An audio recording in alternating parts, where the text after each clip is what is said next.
the recording. It only says okay to me. And it Okay. doesn't give me any options, like if I'm left and right clicking on these things. But I do see it's selected under the host tools. Yeah. Yeah. So it should be going to your computer and then it goes to my account. Okay. I just don't see it. Yeah. Yeah, so I'll do the best I can with that and hopefully I can find it if it goes somewhere strange.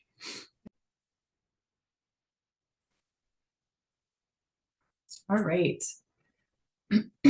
I'm still seeing a number of people coming in right now. Okay, well, thank you all so much for coming, for making the time to join us today. We're so excited to bring this community together and learn from our great speakers. And we're also really hoping to have some really good discussion. We have quite a bit of time for discussion. So this is a great platform to potentially dig into the weeds on a few of these topics. To really talk about how we can advance them or, you know, what's not necessarily working in a certain situation and where we can try to make some improvements. So hi, everyone. My name is Maggie Hunter. I work for the U.S. Geological Survey in Gainesville, Florida.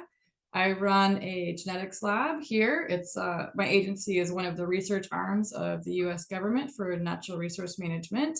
I work on population genetics, environmental DNA, I'm doing some synthetic biology, genetic biocontrol work, and then I also do a little disease work, just trying to apply these tools to improve management the best we can.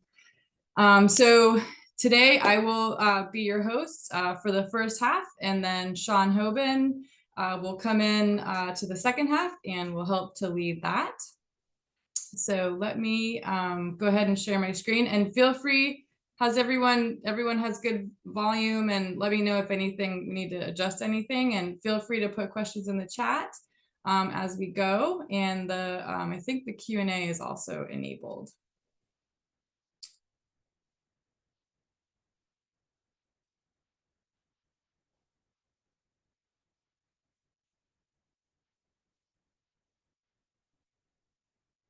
All right, sorry, my Zoom is a little laggy. I think this government computer does not favor Zoom. There we go. All right, everyone can see that okay? Okay, so I want to say thanks to everyone on behalf of myself and Sean and Anna McDonald, who will be hosting the second session. Thanks to everyone for coming today, making the time, and helping to organize this conference, especially the GeoBond Secretariat. Very grateful for their support here. And so today we have a number of talks, including a little overview that I'm going to give today. And then we'll go through some time for discussion, as I mentioned. And then tomorrow, Anna McDonald will host our second session. We're allowing to have different time zones around the world. So those talks are going to be excellent. And then a wrap up, kind of an overview of everything that we've discussed. Anna will give at the end of the second session later tonight or tomorrow, depending on your time zone. And then I want to mention these are going to be recorded. So if you miss anything and you'd like to see it, we will hopefully have these available.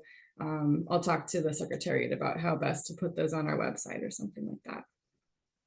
So we've held 2 all-hands session, and we've covered a number of similar topics as we're going to talk about today. And we wanted to talk about these topics and review what different members of the working group think are important, how we can better work together, and what to do next. So we'll go through all of these wonderful talks, and then hopefully we can think about the future, potentially think about projects moving forward where we can work together to engage this great working group, which we've done for a number of papers, to really leverage the brain trust that we have here and be able to you know, put out some bigger, you know, review papers or more like a higher level policy direction papers as to how best the field can function using genetics and management and policy. We're very excited to have everyone. We've got about 50 people registered for both sessions. So we're very happy to have some of our members that have been with us for a long time, and also some of those newer folks. And we really want to thank those early career members for joining too. So I'll provide a summary and a take-home, sort of our take-home messages here, and then we'll kick it off into the talks. So first, I would like to acknowledge, do a land acknowledgement to the ancestral homelands of the Miccosukee, Seminole, and Tumawaci Native peoples in my region, and I'm in Florida, US. We honor and pay respect to the elders, past and present, and to future leaders. And we recognize and advocate for the sovereignty of the Native nations in this territory and beyond, and potentially in your regions also. So moving into the origins of the working group. So just to give a little background, GeoBond leadership requested Mike Bruford, and then Mike brought on Sean Hoban to reform the genetic composition working group in 2018. That was in China at a GeoBond all hands meeting.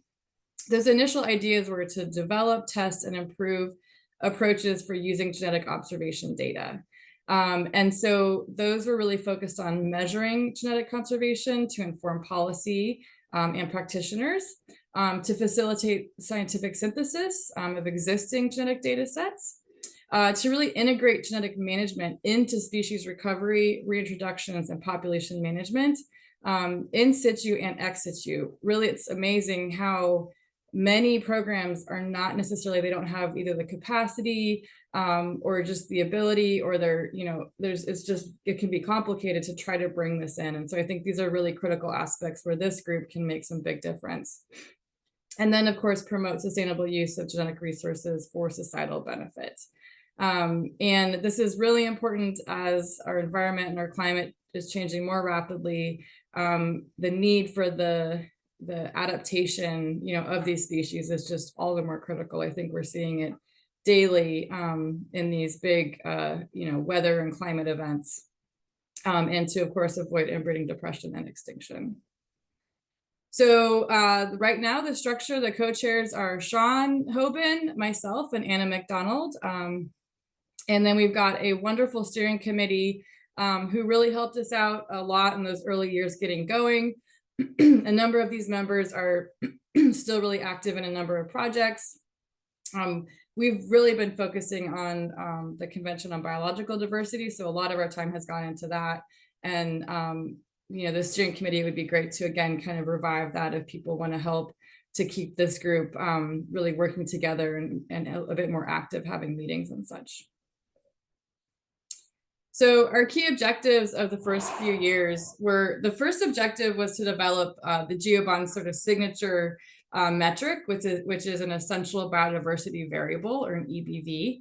And this helps to provide descriptions of genetic status in a very stable way. So if every publication moving forward can produce these EBVs in their data set and provide them in the publication, it's much easier to track change across taxa or across space and time if everything has been standardized to a certain set of metrics that are collected in a certain way.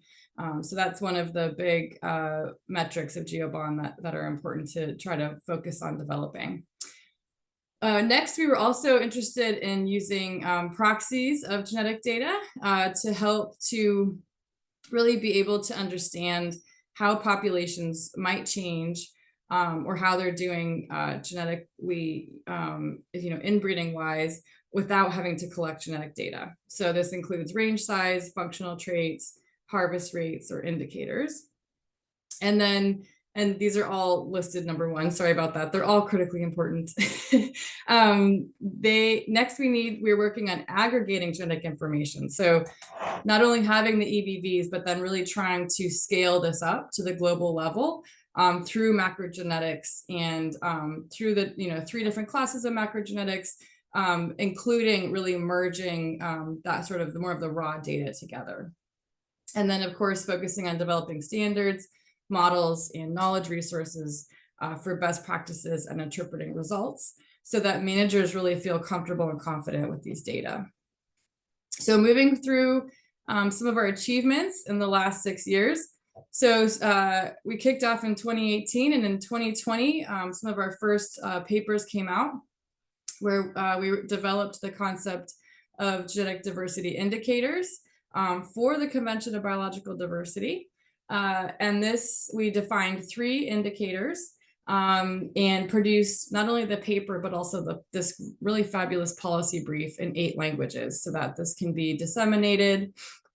And as you may know, the effective population size indicator has since been taken up. And so this was the beginning of that journey, trying to really work with the CBD to recognize the importance of genetic diversity for all species, not just agricultural or species that have some sort of monetary benefit. And then in 2001, we reviewed the state of the art in genetic monitoring using genetic and non-genetic data. So this is really focusing on informing policy, really explaining to managers how to collect this information, the workflow of how it goes through. And it can be quite complicated. So I think this helps managers get their heads around all that it entails and, how maybe best to then slot that into management and policy. And then next, we again focused on the CBD, looking at national reports. So we collected the data and read through each report very carefully from 57 countries to see how they're reporting their genetic information in their CBD national reports. And this one, we also produced a really lovely policy brief to try to make the paper more digestible and easier to understand for managers. And this policy brief was incredibly translated into 17 languages. And we really just want to thank our amazing working group for really being able to help us do that, because that is really shows that global contribution. It's amazing. So moving on to 2022, we finally published our list of genetic EBVs. We started developing this list in Beijing in the 2018 meeting. And incredibly, it didn't really change too much. It was pretty straightforward being able to hone down into these sort of 4 main categories, really standardizing on the, how are these collected and calculated, I think was really critical to be able to standardize, to make sure that people are reporting this information in a way that can then be potentially machine readable and able to be uptaken and scaled, so it can all be aggregated. And we also introduced the Coalition for Conservation Genetics. And so this is an amazing group of a number of scientists from this working group, and then a number of other working groups focused on genetics around the world. And this really helped to increase our collaboration and our policy impacts. We meet monthly to be able to understand, what's happening, what are the hot topics, what are the different meetings that are being presented, we're having presentations at.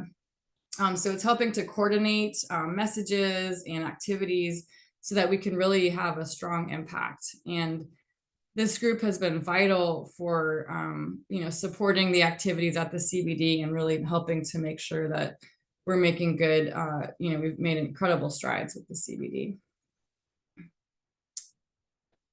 And then moving on to 2023, we first started describing the connections among EBVs and indicators. And so connecting, these different metrics, making sure that, everyone, scientists, managers, policy makers, really understand how all of this information works together.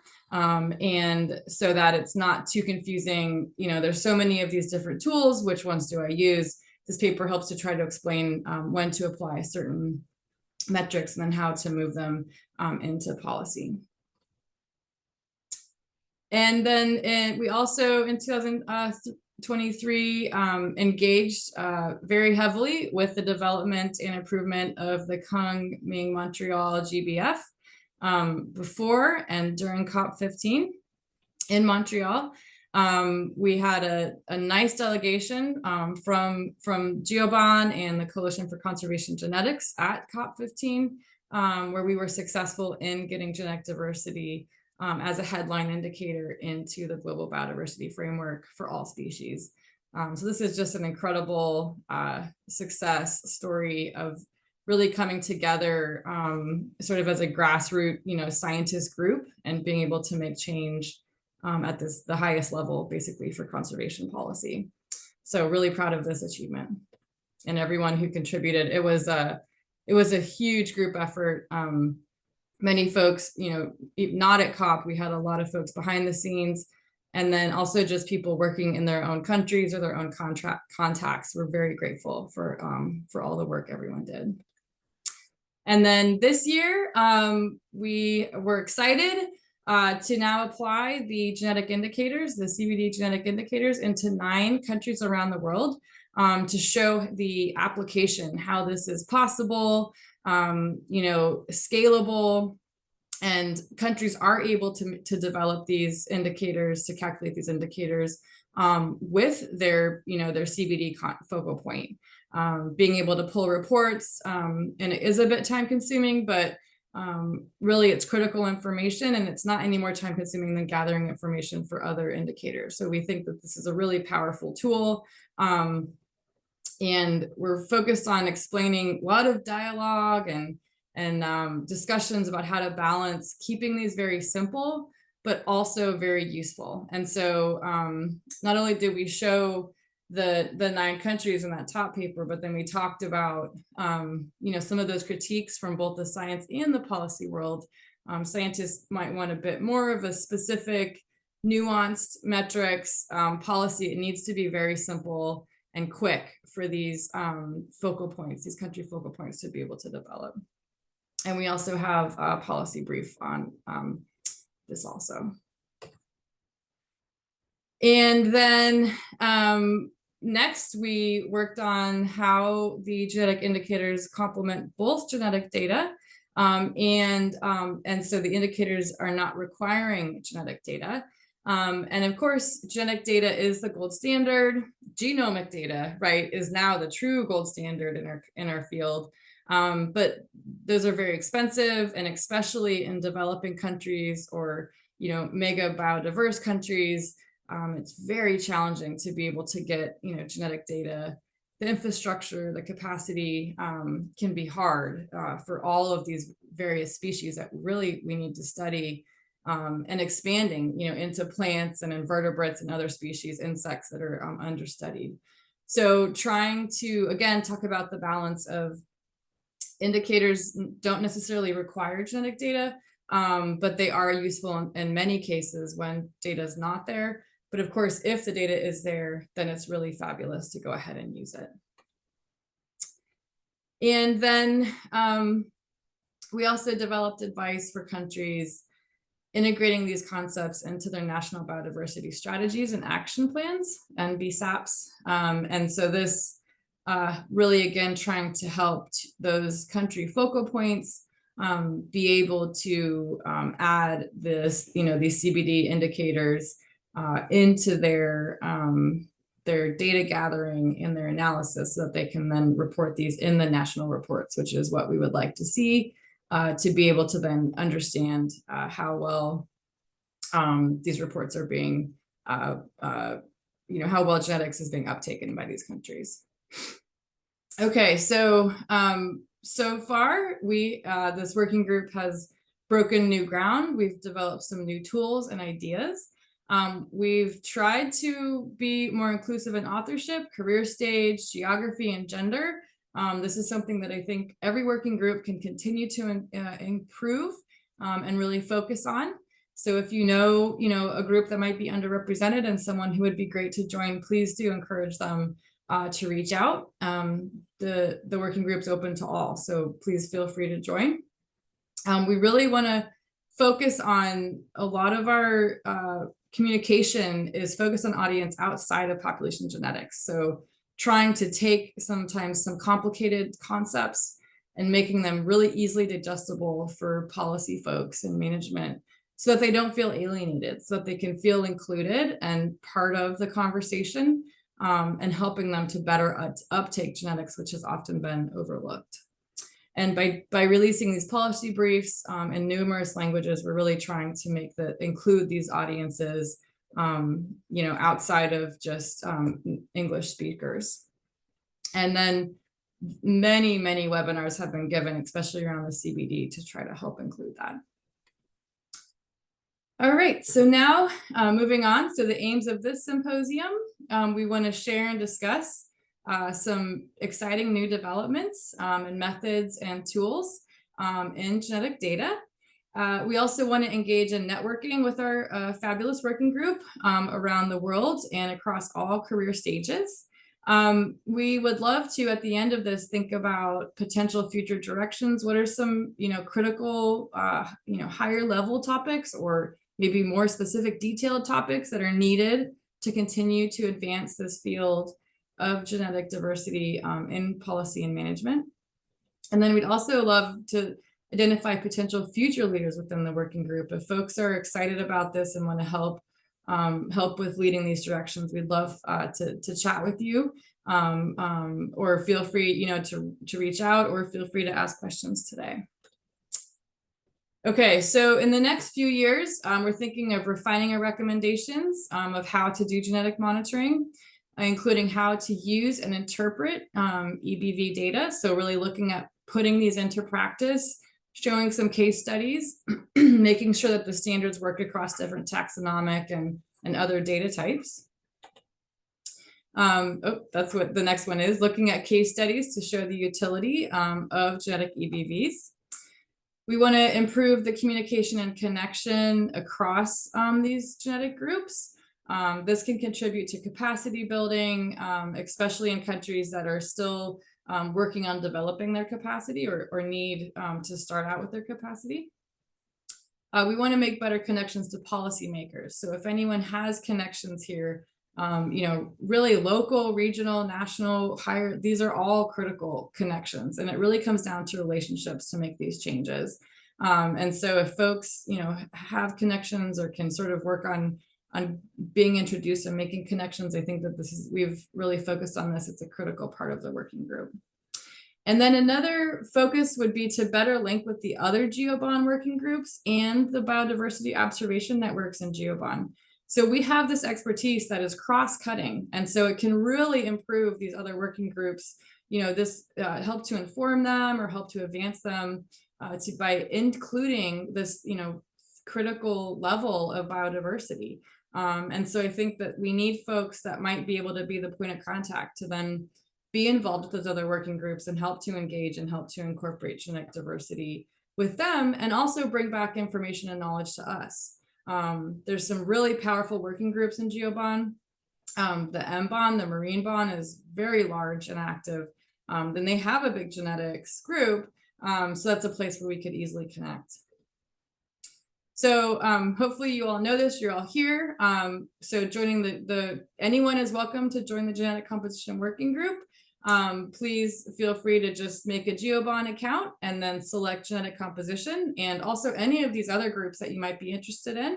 And then we also have a discourse platform which allows for conversations.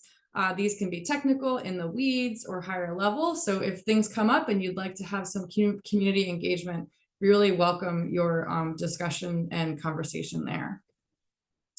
And then just to wrap this up, we really want to thank the Coalition for Conservation Genetics and all of the many others who've really helped to enable and amplify this work.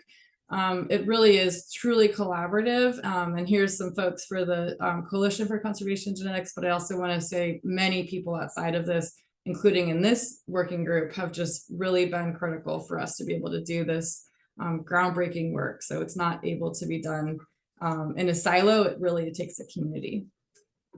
Okay, so with that, I'll just stop. Does anyone have any immediate questions on that? Happy to take those.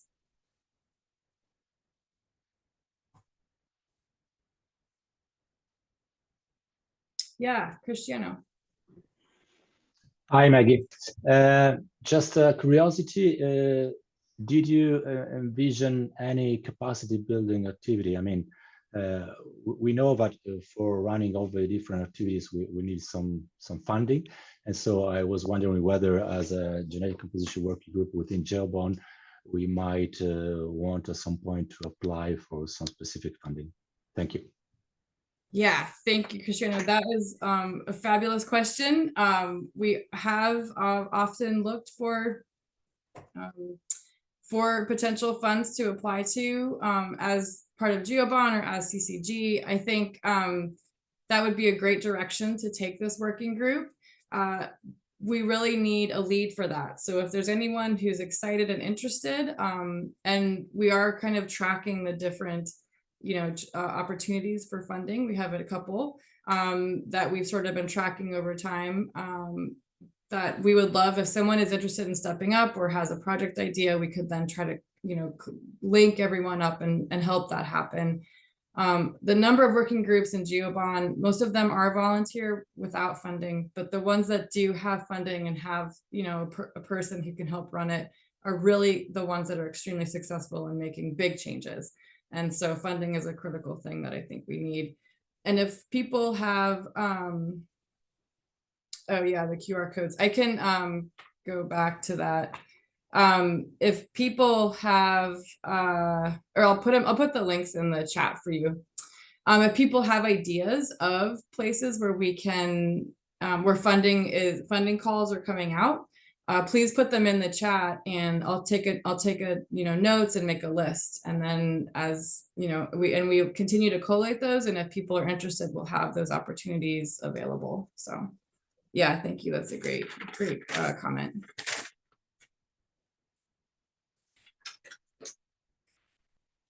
All right, anyone else?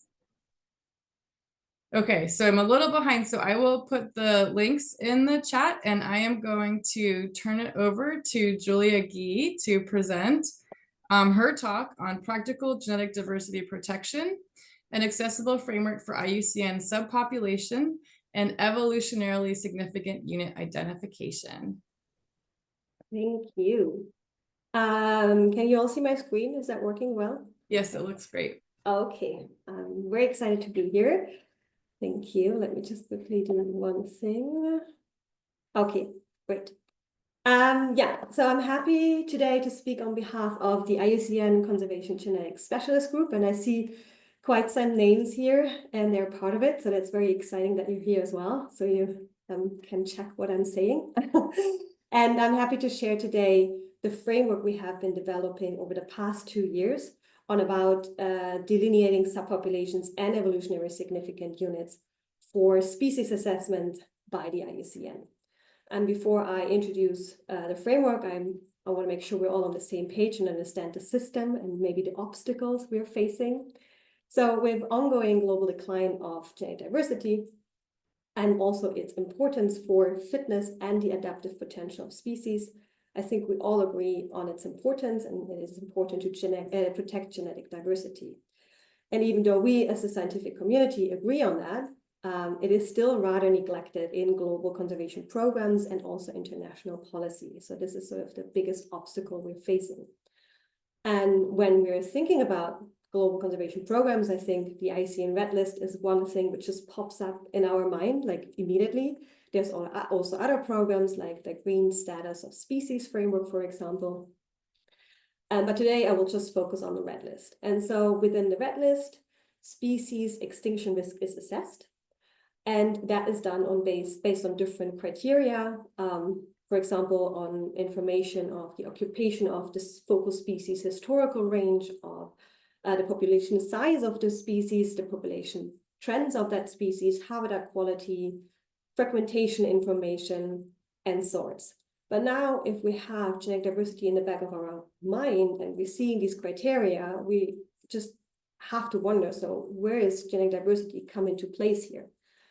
And if we're now doing sort of like stepping back into the past, it makes sense that we don't really see genetic diversity in these criteria, because these criteria were implemented and developed in the early 60s before we were even able to quantify molecular genetic diversity. And so by excluding genetic diversity in these criteria nowadays, we're also not able to protect genetic diversity in all its complexity. So that is really a problem. But if we're now sort of going from the past towards the present again, we do see some exciting advancements. And I think Maggie mentioned quite some of these. So that's very, very exciting. I just want to mention two of them. So in 2020, the IUCN officially acknowledged the importance of genetic diversity. So this is definitely a step into the right direction. And then also, as Maggie mentioned, the incorporation of these genetic diversity indicators in this global monitoring framework, that is really great. That's amazing. But we're still having the problem that genetic data is limited and also unevenly distributed. And I think Maggie also mentioned that this is an inequality. And that results into that only 1.5% or even less than that of the species listed in the IUCN Red List currently have actually accessible nuclear genetic or genomic data. And this, of course, makes it very difficult for us to go and get the genetic data and assess and include that in, for example, in the red listing. And the consequences of that is also reflected in studies showing that there's no linear relationship between the current IUCN threat status of a species and its level of genetic diversity. So that means that if a species is listed as endangered, that does not automatically reflect its level of genetic diversity being also endangered. And before we think about how we can propose including genetic diversity into these programs, we have to kind of understand how they work. And as I said, I will focus on the red list today. And I just want to bring everyone on the same page. So the IUCN Red List is listing species on 3 different levels.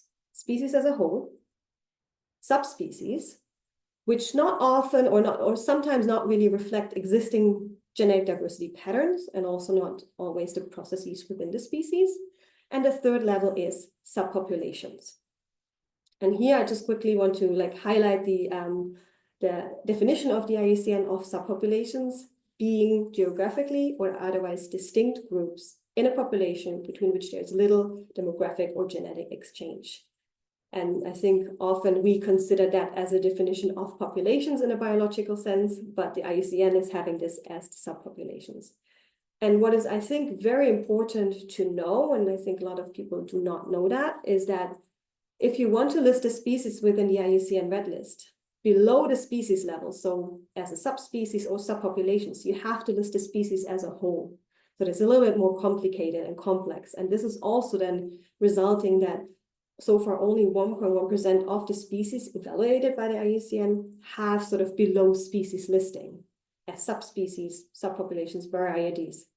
And that's really difficult, or that's also really a big obstacle, because there are these conservation relevant evolutionary processes which act on the below species level, and we need to protect them in order to protect genetic diversity.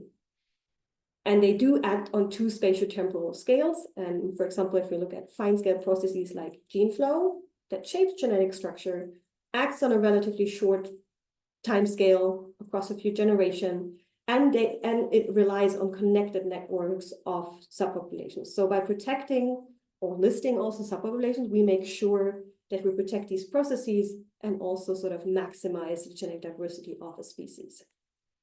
But if we're even going one step further, looking at processes like local adaptation, which are responsible often for the accumulation of unique alleles and act on longer timescales, they typically occur across distinct networks of subpopulations. And these distinct networks should also be protected within the IUCN Red List, for example. And we do classify these networks as evolutionary significant units. And by protecting subpopulations and ESUs, we want to make sure that these evolutionary relevant processes are protected and that we can sort of protect unique genetic diversity and trajectories. And therefore, we as the Conservation Genetic Specialist Group, we came up with a standardized accessible framework for the delineation of these subpopulations and ESUs. And as mentioned before, genetic data is limited. And also, I think we should not forget that other biological metrics can also be important in shaping the ecological significance of populations, and we should not neglect that, because by just focusing on only genetic genomic data, maybe we'll overlook some of them. And due to sort of the limited amount of genetic data and also this important role of biological metrics, we decided for a more holistic approach combining genetic and non-genetic metrics. So we ended up with 3 different lines of evidence, where we have genetic evidence, we have recorded biological evidence, which is non-genetic evidence, but is directly recorded from the focal species you're assessing. And then we also have inferred evidence, which is also non-genetic evidence, but also not directly observed. So that could be based on modeling techniques or closely related species if you really only have a limited amount of data available. And because of time constraints, I will just give a quick overview, happy to answer any questions later. So in our first phase, we are trying to define distinct subpopulations by asking questions. Is there genetic structure, historical isolation? Is there indirect evidence of population fragmentation? And if you're managing to divide your species into subpopulations, then you can sort of move on to phase 2, where you then try and group these into different ESUs. And for the grouping into ESUs, we are interested in questions like, is there variation in chromosome numbers?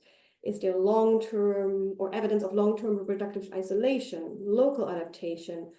Are there significant differences in behavioral or phenotypic traits? And we also acknowledge the importance of local and traditional knowledge in sort of saying that populations are unique. And I just want to stress here that this framework has been developed extensively over the past 2 years and has been tested internally, but we will continue to revise it. And we are definitely also depending on lots of case studies. And therefore, we also on the side developing a web platform, and that's actually very exciting. So with this, we're trying to make sure that people who use this framework, it's a bit easier for them, more straightforward, and we can also get more case studies. So if it's like a species, like an assessor or a stakeholder, or even if you want to do this framework with your pet species, that will be possible. And the plan is to launch this by the end of the month, and hopefully that will work. And then we also plan on submitting the framework as it is for now by end of the year. But now sort of talking about dividing species into different distinct units, I think we also quickly have to mention limitations and risks. And if we divide these species, then there will always be a risk of under or over splitting. And I just sort of summarized the main points here, but there's of course more.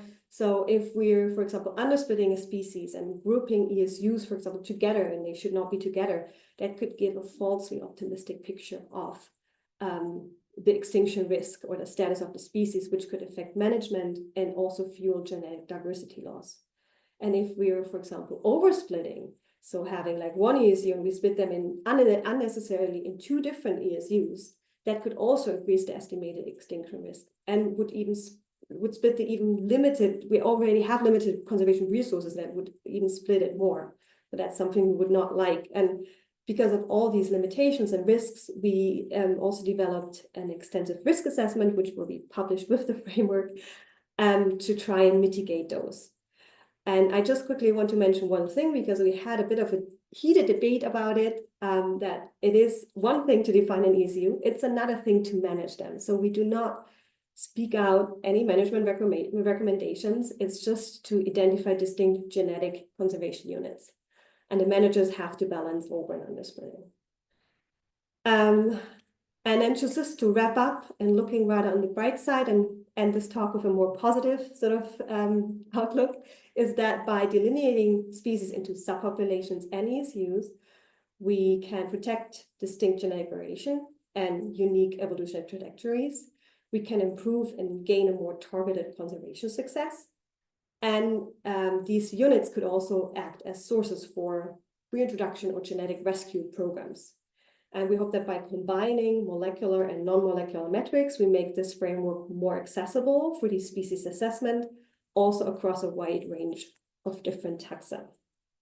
And yeah, I think I'm exactly in time. And with this, I thank you for your attention. All right, thank you, Julia. That was fabulous. Really nicely done. Sorry that I talked so fast, but it's a lot.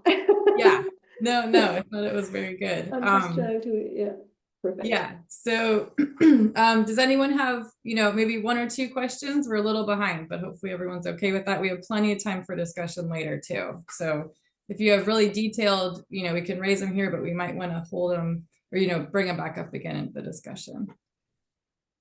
Isabel, do you have a question? Yes, please go ahead. Hey, hi everyone. You can hear me? Yeah, you sound great. Okay. Thank you for this presentation. This is lovely. I have a question. So I work with aquatic fungi, and for the vast majority of species that we work with, we still don't have genetic information. There are a few genomes that are starting to, or that have been released, but for many of them, they have not been annotated. So there is bits of information on some parts of the genes that have been sequenced especially for the barcodes itself, ITS region and other regions that have been used. How can we try to implement? My question, I guess, is how can we try to implement these when we still don't have so much genetic information available for all these species? Yeah, that is a very good point and a very good question. So for the first phase for identifying subpopulations, which is already better than not identifying subpopulations, I think that should be possible. And because we have a different scoring system, I can also go into detail later if you have more time. The problem for ESUs, because these are really evolutionarily distinct units, it is a problem if you do not have any genetic data. But I think it would also be really great to have from these more special groups, like you say, aquatic fungi. It would be really great to have someone on board who would maybe willing to test it and maybe put a few species on it and give us feedback. We're really trying to improve that framework to make it accessible. But of course, there's so many exceptions. It's very difficult, and it might also be necessary to adjust the framework for some specific groups. But I think that definitely needs some more exploration. But it's yeah. If I'm allowed to just a follow-up question on this, because some of the colleagues in different networks where we are working, they would have access to isolates which are in culture collections. Could this be explored further to try to apply some of these? Because maybe some of these isolates have been collected from different locations, either at a larger scale, if we think about Europe at the continental scale, or sometimes at a more regional scale. Would this be a possibility, kind of a collaboration we could think about putting some projects in to try to explore some of these isolates for these questions? I think that's a really great idea. And I think we should definitely look more into that and maybe really have a collaboration, because that could solve challenges and difficulties maybe also for other groups where data is limited. So I think that's a really great idea. I would love to connect with you on that if that's like afterwards. That's really great. Thank you. I leave the floor for other people for questions. Sorry. Thanks. Yeah, no, that's great. And Isabel and I spoke a little bit at the IUCN leaders meeting. And so this is where some of my questions were coming. And then there's also the question of, lots of questions about following, sexual reproduction and following the metrics of conservation genetics. But like we've done in this working group, some of those seem really challenging, but perhaps there's ways to get around them. Perhaps there's indicators or other things if there are walls. So I think it's really great to explore it. I think we just need to be aware that we might need to be a bit more flexible with all the different groups of organisms, right? Yeah. Okay. That's fabulous. All right, because of time, we can pick this up maybe if people are interested. Julia, if you want to, if you have the scoring system later, if folks want to see that, you could maybe share it during the discussion. All right, thank you so much. That was fabulous. Okay, we will move on to Orly, if you are ready. And her talk is applying genomic approaches to identify population declines in bats.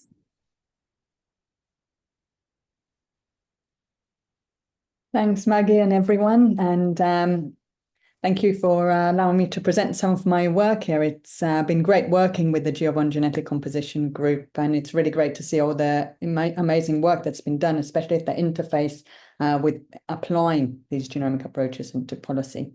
So this is something I wanted to talk about within the bat perspective. So we all know we're facing a biodiversity crisis, and this is driven by our impacts on the environment in the form of habitat loss and degradation, climate change, overexploitation. And if we look at the Living Planet report, it's estimated that wildlife populations have been declined on average by 73% since the 1970s. So these are really stark declines. But what's a bit more challenging is to understand how these declines compare, or what is really the magnitude of these decline relative to historic population sizes, so pre-industrial population sizes.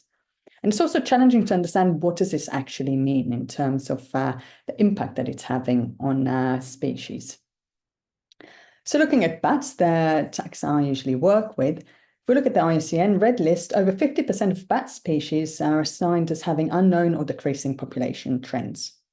And at least for Europe, it is thought that bat population sizes have declined dramatically in the past century or so in response to habitat loss and persecution. But these are just assumptions, and there's actually no empirical evidence to support these declines. And the main reason for that is that monitoring efforts, or standardized monitoring efforts for bats, only started in the past 30 years. So we're really missing what happened in the past. And this is something that has been challenging in terms of advocacy for bat conservation. So if recent monitoring efforts are showing a bit of a decrease in population sizes, is the species still threatened or not? Well, we don't really know because we don't know what the historic population sizes were like.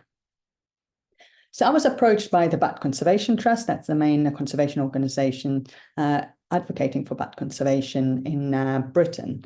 An approach to try and find different methods to help quantify these historic population sizes so we can better understand what these declines look like. So we decided to work on the Western barbastelle bat, Barbastella barbastellus. This is the species of European conservation priority. It's closely associated with old growth forest habitats, so these mature broadleaf forests that have been largely declining across Europe. Now, it's thought that the population of these bats have been declining, but we don't actually really know because these tree roosting bats are very challenging to monitor. So the approach we decided to take is through using genomic approaches, and we developed a genomic data set for these bats.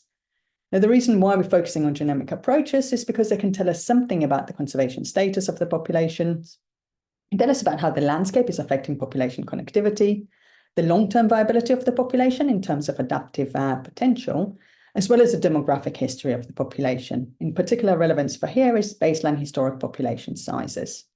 And the reason why we can use genomic approaches for that is because the genome of an individual contains information of ancestral genomes and all the evolutionary processes that shape them.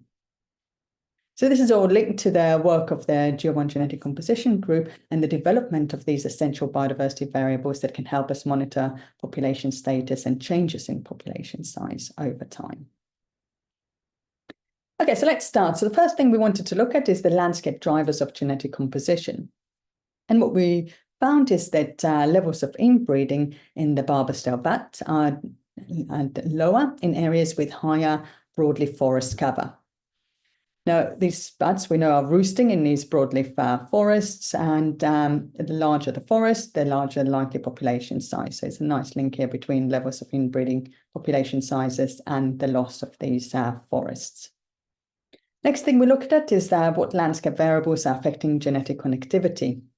And what we found is that genetic connectivity is decreased in areas with high artificial lighting, and it increases in areas where you have broadleaf forest cover and you have rivers and riparian vegetation. So putting these things together, anthropogenic land use changes here primarily in the form of loss of forest, increasing in artificial lights, are linked to loss of genetic diversity and connectivity in these bats. Okay, so next we looked at trying to find evidence of historic population changes. And for that, we used the Approximate Bayesian Computation model-based inference of demographic history. What we did here, we compared different scenarios of possible demographic changes that have occurred in these populations. So from a null model of no change in population size over time to different scenarios of either increase or decrease in different populations over time. And the best supported model was one of populations declined by 99% in both the South and the Northern British populations. And the timing of these declines was estimated at around 300 to 500 years ago.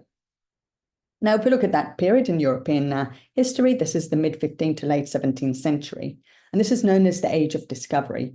So this is the first wave of colonialism, where you have these large colonial expeditions from Europe going across the world. And this is something that required very extensive shipbuilding. Now, in order to build these ships, they needed these large, mature outside oak trees. And indeed, if you look at historical evidence around this time, there's a lot of evidence of deforestation, loss of these large mature native forests, and in particular these larger trees. Now, these larger trees are the same trees that are used by the Barbastelle bats for roosting for their maternity colonies. So this is something that likely to had quite a strong impact on their reproductive success. So what we can see here that the severe decline that we identify in the Barbastelle bats may be linked to these changes that have occurred in terms of the loss of their main roosting habitat and forest loss in order to support shipbuilding for colonial expeditions. So colonialism also bad for bats. Okay, so that's the past. Now, Tom Jenkins, a postdoc researcher in my group, wanted to look at actually into the future. So what does it mean to the future vulnerability of these bats and the different populations? And Tom looked at local adaptations to key environmental variables that are likely to be, first of all, affecting the survival and reproductive success of these bats, but also likely to change dramatically under future climate change. So this is maximum summer temperatures and overall annual rainfall. Then Tom looked at the genomic offset. So this is an estimation of how the genetic composition currently found across the different populations will have to change in order to be suitable to future climatic conditions. And we're looking here at two different scenarios. On the left, we have the sustainability focused scenario. So this is one of a low emission scenario. And on the right, we have one of fossil fuel development, so high emission scenario. And if we look at these levels of genomic offset, low levels are in blue, high levels in yellow, greeny colors. And what we can see here that under the high emission scenarios, we have much higher levels of genomic offset, which means that some of those populations may be very vulnerable to future changes. And if we think about it, these populations have already experienced severe declines. So we're looking at a situation where we look at much smaller populations, likely have already lost genetic diversity, and in the future are likely to be experiencing more stress as a result of changing climates as well. Okay, so everything I showed you so far is very European focused, and I realized that. So I thought I'd better show you something that's looking at population declines outside Europe, just to show that these kind of approaches and also these kind of trends are global and not just happening to European or British bat species. So this is a project that we had looking at the Afro-montane forests in the Ethiopian highlands. And this is working with Mohamed Castro from Durka University in Ethiopia and Javier Juste from Estación Biológica Doñana in Spain. And we're focusing here on the long-ear endemic bat species that's found in the Ethiopian highland, Plecotus balensis. And we're particularly interested in Ethiopia because these highland areas are obviously at the forefront of impacts of climate change, but also Ethiopia has gone through very extensive changes in the past 150 years, as human populations have dramatically increased from about 6.6 million to over 100 million. And this very rapid human population growth has involved a lot of impacts on natural resources. So using similar kind of approaches, the Approximate Bayesian Computation model-based inference, we looked at the demographic history of these bats. And the best supported model was one of six-fold population decline that occurred around 150 years ago. So this really corresponds to this period of rapid human population expansion. Then we wanted to better understand what factors may be linked to this decline. And we looked at levels of genetic diversity, in this case, allelic richness. And what we found is that allelic richness is lower in areas with higher arable cover. So what we can see here is a situation as forests have been lost in order to convert land into agriculture. We have a situation where we have lower levels of genetic diversity and likely linked also to loss of these bats. quite similar situation to what we've seen in Europe, with loss of forests really affecting these forest-dependent bat species and resulting in very severe population declines. Okay, so we've published this kind of work, and great, some scientists read that work, but how do we actually impact policy here, and how do we really affect the conservation of these bats? So we've been working closely with the Bat Conservation Trust as well as Natural England, so that's their statutory nature conservation body in Britain, to try and use this information that we now know from the genomic data in order to better advise our conservation management. So we use this information about the population decline and effective population sizes to define the favorable conservation status for this bat. So what we mean by that is what is a thriving bat population? What does it actually look like? And this is something that also helps set targets for species recovery. So where do we want to see these populations in the future? As well as advice on what conservation measures may be used in order to get there. Okay, so just to summarize everything, the genomic work that we've done has identified severe population declines in bats that is linked to the loss of mature native forests. And this kind of genomic information can be used to inform these favorable conservation status definitions and generally species recovery targets, because it gives us a better perspective of what thriving populations actually look like pre-industrial period or pre-very major land use changes. The next challenge here is to try and develop approaches that can better integrate these historic population declines into future vulnerability assessments.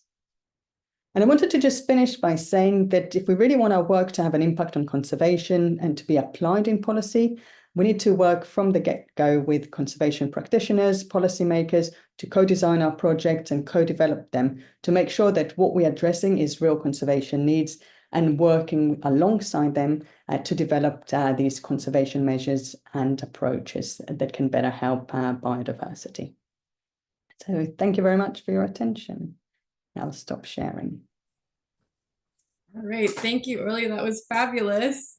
I really appreciate your comment on co-design at the beginning. I think that's really a powerful way to bring in the managers as you're gathering the data. How best can the data be collected to inform your management practices? So I really like that statement, and it's not always easy to do. So, or even, you know, and long-term projects, bringing them in whenever you can, I think is critical. Yeah, thank you. This is incredible work. We'll take one question now, if anyone has one. And like we said, we have lots of time at the very end of the session today to get into some more details. Yes, Robert. Hi there. Yeah, just a quick one about kind of align what you're looking at with maybe what others are looking at in insect biomass. Also, you know, to do with lighting, etc. I imagine that there could be some interesting comparisons to be made there. I know, like here in Lausanne, they just voted to turn off the street lights like much earlier in the evening, and it was a huge debate about personal safety, etc. But there, at least here, we're going to have some monitoring of that to actually look at the effect. And I just wonder if you've got access to that kind of data to do that sort of comparison. Yeah, it's a really interesting point. So when we think about population declines and and what's causing them, then obviously land use change is a major thing. But in the case of bats and insectivorous bats, it's also this really immense insect population declines that have been occurring. And I agree, that's a very interesting aspect. And I know the Bat Conservation Trust in the UK is working very closely with insect conservation organizations and Centre for Ecology and Hydrology to try and understand how these changes in insect populations have been affecting bats. But I completely agree, we need a holistic approach, and we need to look at all these different aspects and how they're affecting biodiversity at all levels. Thanks. Well, that's great news to hear. Yeah, that potentially there could be some significant impacts, and not just for bats, right? For other species too. So that's wonderful. Okay, one more question. Does anyone else have a quick question for Orly? And if not, we'll move on to the next speaker. Yes, Andrew. Hi, I'm new here, so thanks for the invitation. So Okay. I'm curious about the role of artificial roosts in potentially buffering your loss of genetic diversity, do these species use them? And could that be a possible solution to, not a foolproof solution, but just help at least? Yeah, good point. So artificial roosts are used a lot of time with bats, bat boxes and bat houses. This is a lot of time more for those bats that roost in buildings rather than these tree roosting bats. And in particular, these bats, they do tend to use bat boxes, but that's perhaps is not always sufficient. What some people are doing now, because obviously you can't just regrow a mature oak forest. It will take hundreds of years. But what they're doing is what's called veteranization of trees. So you take a tree that's a bit younger and you try and cut features in it that will be similar to what an old tree would have. So all these cracks and crevices where bats will roost in. So it's definitely something that's been used across Europe, at least, in order to try and encourage bat populations in these newer forests that are now being built. So yeah, definitely an important approach towards conservation, to try and think about the roosting requirements and providing roosting requirements, at least in that intermediate periods until we manage to get into the state where we have these mature old growth forests again. Thank you. That's fabulous. It's really impressive, the amount of work going in to support these populations. And, that's great. It's like really shows that you need these champions for these different taxonomic groups. So, all right, that's great. Thank you so much, Orly. And if you have more questions, please do put them in the chat, or we can take them at the very end of the session today. Okay, so moving on to Walter Durka, if you are ready. He will be speaking on the assessment of genetic diversity among seed transfer zones for multiple grassland plant species across Germany. Thank you. So do you see my slides? Yes, it looks great. Yeah, so I'm going to start. So we're talking about grasslands in Germany and grassland species and restoration concepts. So what is motivating us? Of course, the conservation of genetic variation and the need to restore ecosystems. But what are the tools available? If you look into the German Nature Conservation Act, there is not much talk about genetics at all. There is paragraph 40, which tells for plants that the spreading of plants into the wild outside their areas of occurrence is not permitted, and plants are not alien if they have their genetic origin in the area concerned. However, both these terms, areas of occurrence and the area concerned, are not actually defined. There is another treaty, the Ordinance on Placing on the Market the Seeds for Conservation Mixtures. This ordinance defines seed zones, areas of origin. And now it has been more or less agreed on that these seed transfer zones are actually the tool for conserving genetic variation, at least in the plants concerned in grassland species here. So what are these regional seed zones? There is a system of seed transfer zones which has been defined more than 10 years ago. You see the map. These are 22 regions in Germany. Germany has a size of about 700 kilometers, both north and south and east-west wide. These regions have been defined based on ecoregions which have been established 70 years ago, considering climate, soils, geology, and landscape structure. The system is legally binding. If you want to restore a site, you need to buy these respective seeds from the respective regions and use them for restoration. Therefore, so there is a market. It has economical relevance. There are seed producers. They have their certificates. So it's of high relevance. However, the system has been questioned because in defining the system, no genetic knowledge has been introduced or used at all, because there was none at that moment, at least not covering the whole area. And the seed zones apply to all species similarly. So it's not a species-specific system, it's a generalized system. And the system has been criticized as it would have too small regions which make no sense economically. Therefore, our project was set up with the aim to gain empirical knowledge on the natural distribution of patterns of genetic variation on grassland plants. And in the end, trying to make suggestion for an improvement of the seed zone system by aggregating and synthesizing the multi-species data sets. So what did we do? We selected about 30 species which are usually used in these grassland mixtures. All of them are common grassland species, although some of them already start to become actually rare. We had more than 150 skilled volunteers who collected plant material for us. We therefore dissected the 22 seed zones in 72 subregions, and in all these regions, the plants should have been sampled. From the total of about 20,000 samples, we selected one sample per site and species and did a DDRAD SNP genotyping on them. For species which have multiple ploidy levels, we also did flow cytometry. Just 2 species to get a feeling of what the data actually then in the end looked like.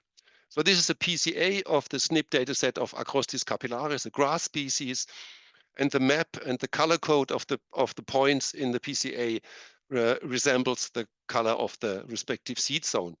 What we do see is that the green and the blue colors stemming from north and northeastern Germany are quite distant from the rest, and there is additional structure visible.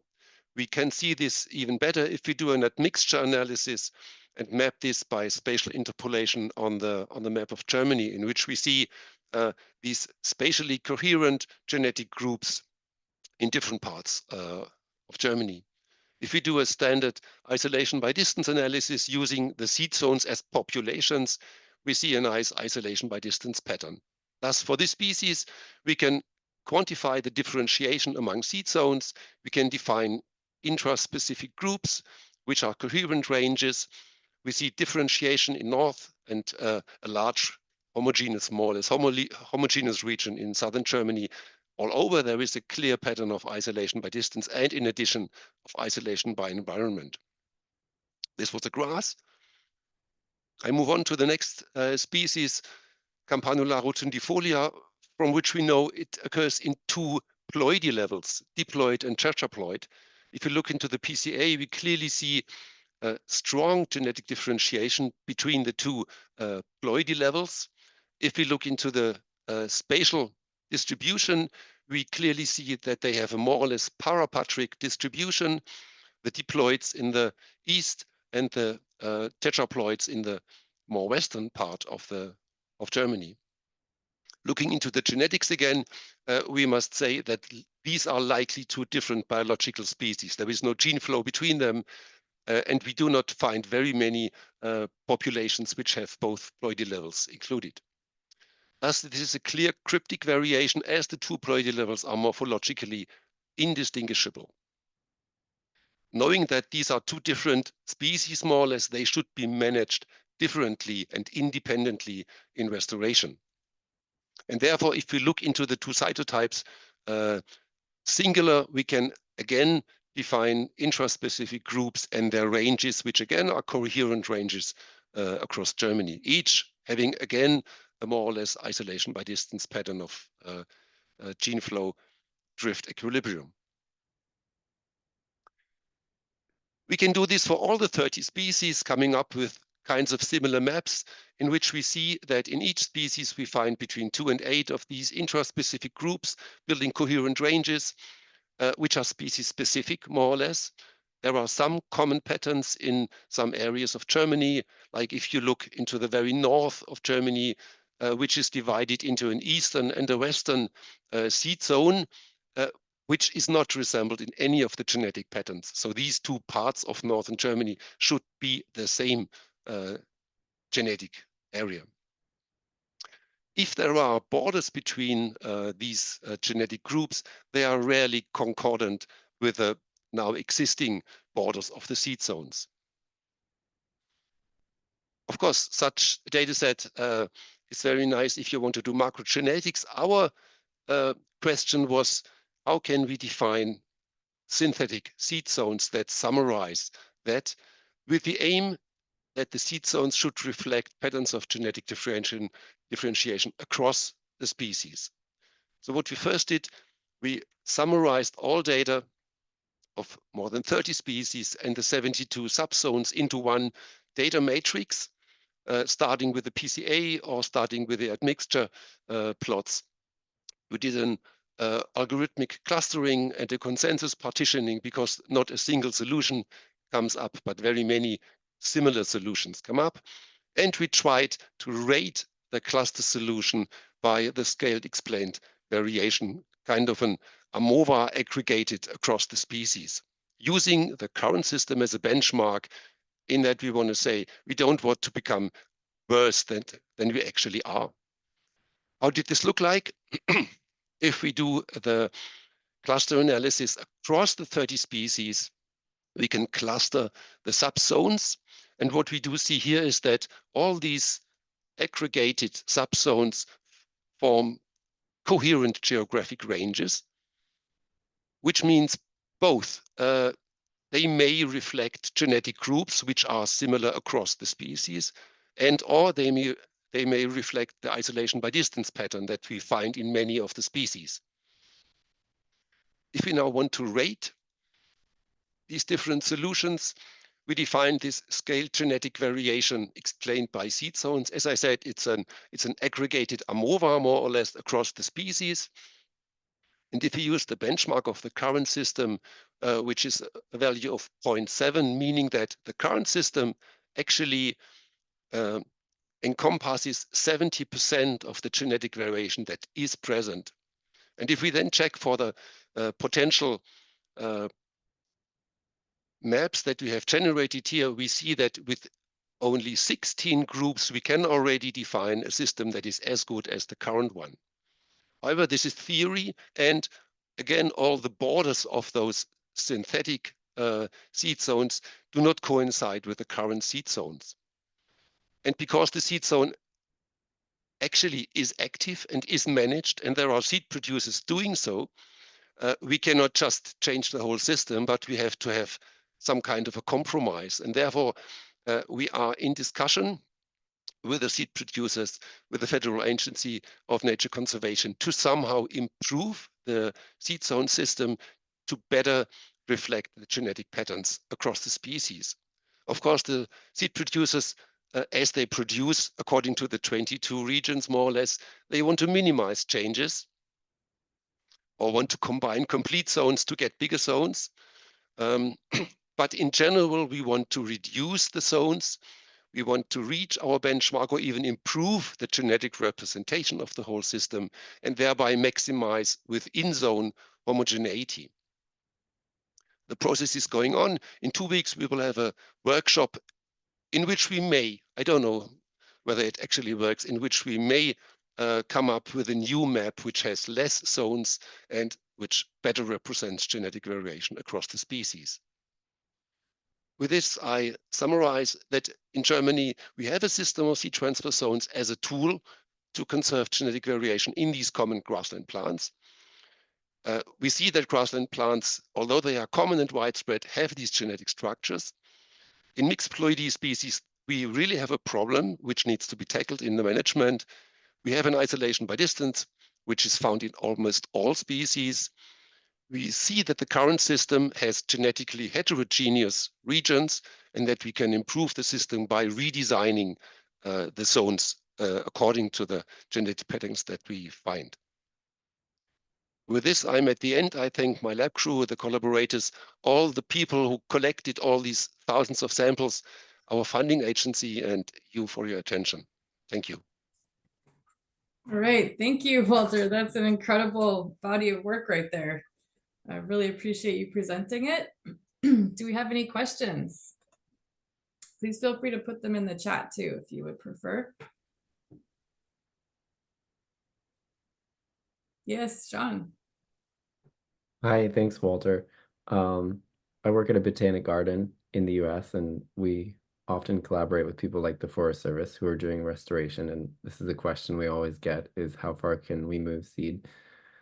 And I was wondering if your, I guess, two related questions. Is your genetic work based entirely on neutral markers? And do you get a different picture if you look at so-called adaptive markers? And is there any provenance test or similar common garden, or similar thing that can actually show you that you lose fitness if you are moved across seed zones? So considering the markers, we have these DD-RUT SNPs, about 5 to 10,000 SNPs.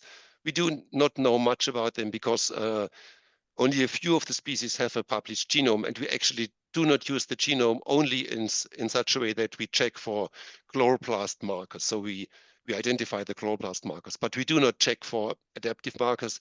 We do now do a genomic offset analysis, but also this is, of course, only based on anonymous markers which somehow have a relation to environmental patterns.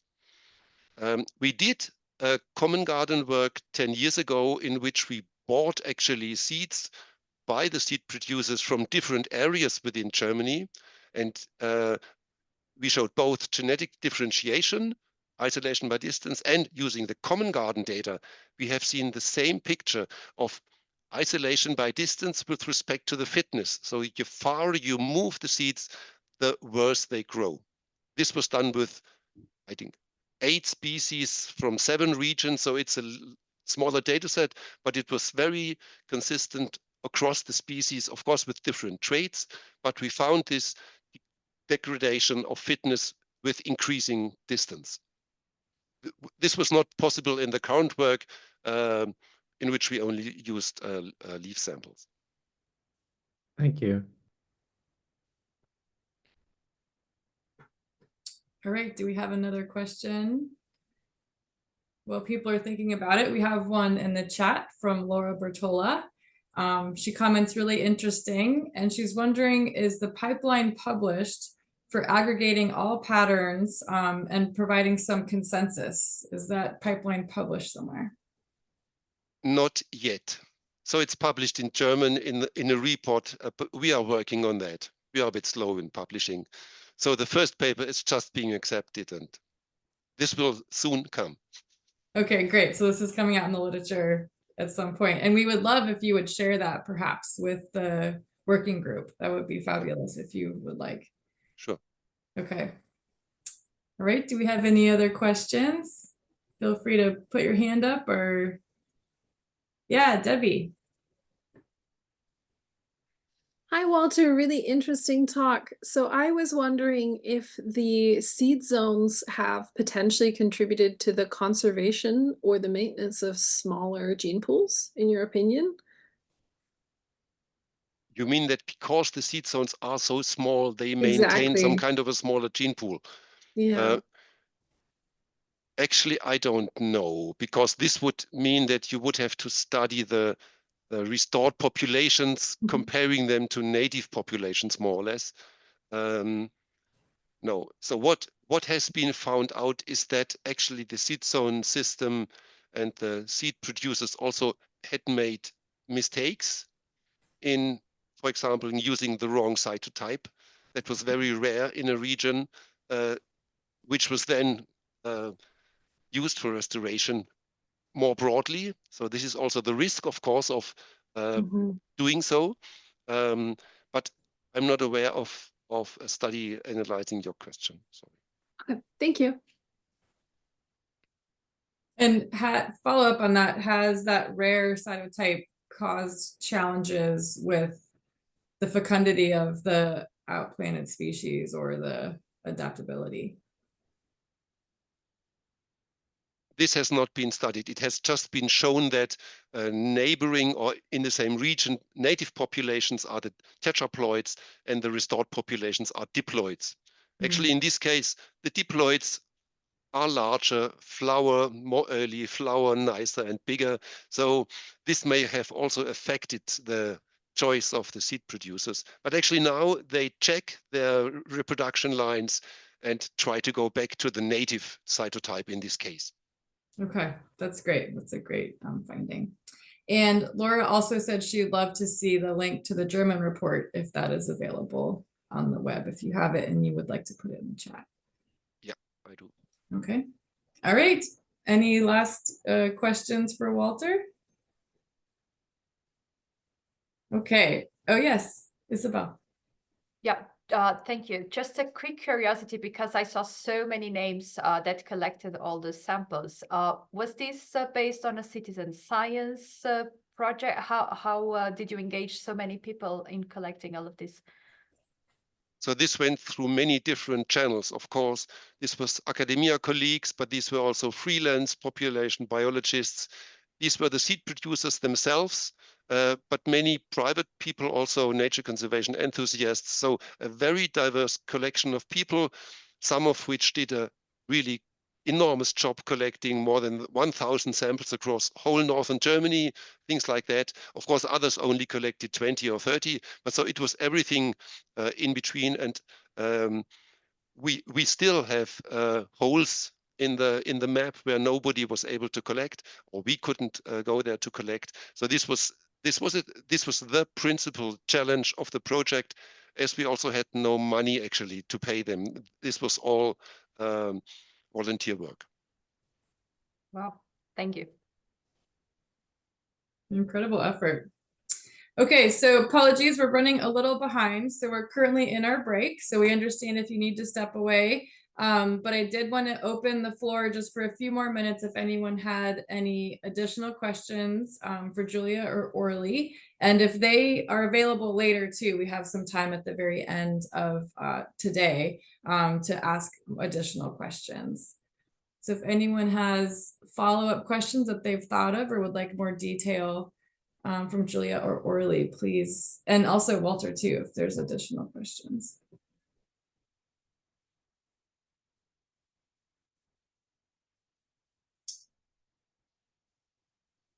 And well, so perhaps we'll go to break. Are folks interested in Julia showing us a little bit more of the matrix?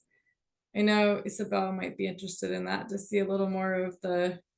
Sean, should we save that for later? We have half an hour at the end, or do a little of that right now? I think Julia, if you can do it in 2 or 3 minutes, and then people can go on break, that might be good. Sure. Yeah, sure. Give me a second.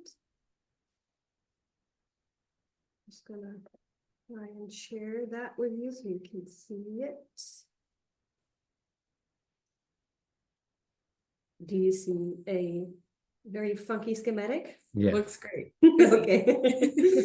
Okay, so that's just I'm trying to be quick. So that's just a schematic of this two-phase framework. And the colors sort of indicate which lines of evidence each sort of box is belonging to. And then you also see the numbers with, like, for example, 221 or 6666422. These are scores we have been now given to different lines of evidence.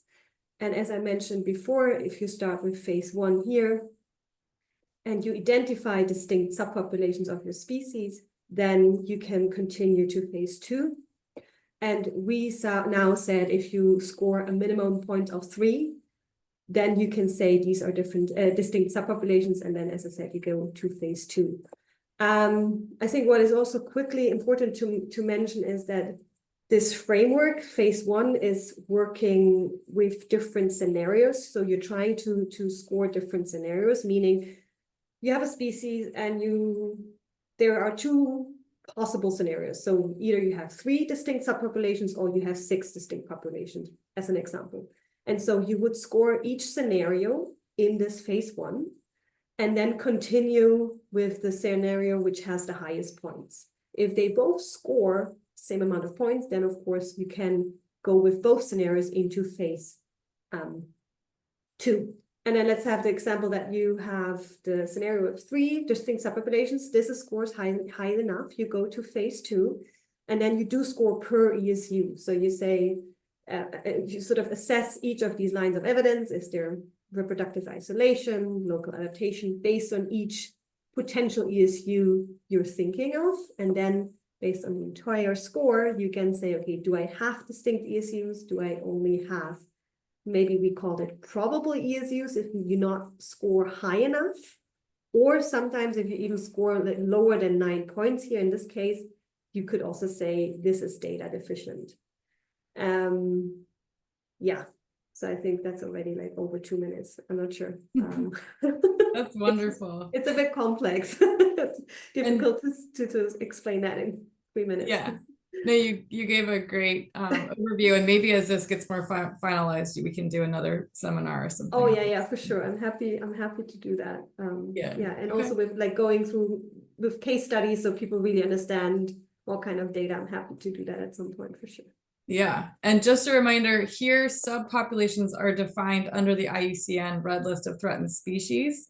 But typically in the normal conservation genetics, these are a population. Yeah, exactly. So Thanks because of the way that the Red List has exactly, because we want to work with the Red List, we need to sort of stick to their definitions and to their wording. Yeah, thanks Maggie for pointing that out. Okay, no, fabulous. All right, thank you so much. Okay, so that was really great talks and discussion. I appreciate everyone so much. We are on break until 45 past the hour. So that's about 20 minutes. And I look forward to seeing everyone back here. Thank you so much. Yes, and if the speakers of the next session, I don't know if you got to test your slides yet, but if anyone did not get to test their slides, be here 10 minutes before that, and we can test your slides basically in 10 minutes from now. Thanks.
And then I also used multi-response phylogenetic mixed modeling, which is beneficial when multiple focal variables have phylogenetic non-independence in their data, so that I can extract independent correlation after accounting for phylogenetic correlation. And also I use machine learning classifiers, which are suitable for small sample sizes. As variables for IUCN categories, I used full categories from LC to CR, or binary categories, threatened or non-threatened. And multiple GD metrics, as I mentioned, the five metrics were tested and compared. I also considered technical factors, so reduced them into 4 dimensions and included them in the statistics model formula as control variables. Statistical assumptions were also considered, so for some variables I transformed into log transformation or arcsine transformation as well. For result, this is the general description of mammalian genomic diversity. Here you can see that non-threatened species have higher than doubled values in Richardson theta, genome-wide heterozygosity, and nucleotide diversity. And I want to point out that all of these 3 metrics were highly correlated with each other. So I just used Richardson theta for downstream analysis. And for F1MB, which is the F raw larger than 1 megabases, were higher in threatened species. And when I break down this Richardson theta and F raw with F1MB by species, you can clearly see that non-threatened species have higher Richardson theta and lower F1MB. And also there was a statistical significance between non-threatened species and threatened species, as you can see in the inset on left-hand column. In the first PGLS, where I used genomic diversity metric as a response variable and IUCN category as a predictor variable, here I'm showing only the significant models, which included technical factors as well, or significant predictors only. And as a result, Wetterson theta and F100 KB were the only significant predictors or included in the significant models, which means that IUCN categories indirectly reflected those two metrics with statistical significance. In the second PGLS, where I used IUCN categories as a response variable and genomic diversity metric as a predictor variable, only Wetterson theta, in this case, not F100 KB, only Wetterson theta was the significant predictor for predicting IUCN categories, regardless of full categories or binary categories. For multi-response phylogenetic mixed modeling, I used genomic diversity metric and IUCN categories both as response variables, because both of them had very high phylogenetic non-independence among species. Wetterson theta and F100 KB both had some value of independent correlation after accounting for their phylogenetic correlation. But as you can see here, the absolute value of independent correlation was a lot higher in Wetterson theta than F100 KB. Among machine learning classifiers, I used Wetterson theta or F100 KB as a single model predictor, or both of them as multiple model predictors in the same model. And when I compare them, Wetterson theta overall led to higher, more accurate models, and also it had a higher variable importance in linear support vector machine, for example. 2-minute warning. Overall, GD was indirectly reflected in the current red list, and Wetterson theta and its correlative variables was the best indicator, followed by FRO. And based on the result, we extend the Willoughby et al.'s approach, referring to previous literature. This is the loss of heterozygosity in 100 years. There is a simpler version. So we hope this can be a criterion F, genetic diversity reduction. And in this simpler version of the same equation, I want to point out that we suggest to use F1, the loss of heterozygosity, as the primary criterion, and the effective population size as a secondary criterion. And after applying F1 and F2, we are suggesting to supplement these F1 and F2 with F3, which is the current heterozygosity. If species heterozygosity is less than maximum of species in the threatened categories, and within the same taxonomic group, we are suggesting that to categorize into vulnerable. Yeah, that's all. Thanks for your attention. And here's a QR code that will lead you to the paper in evolutionary applications. I'm happy to take any questions. Thank you so much. Does anyone have questions?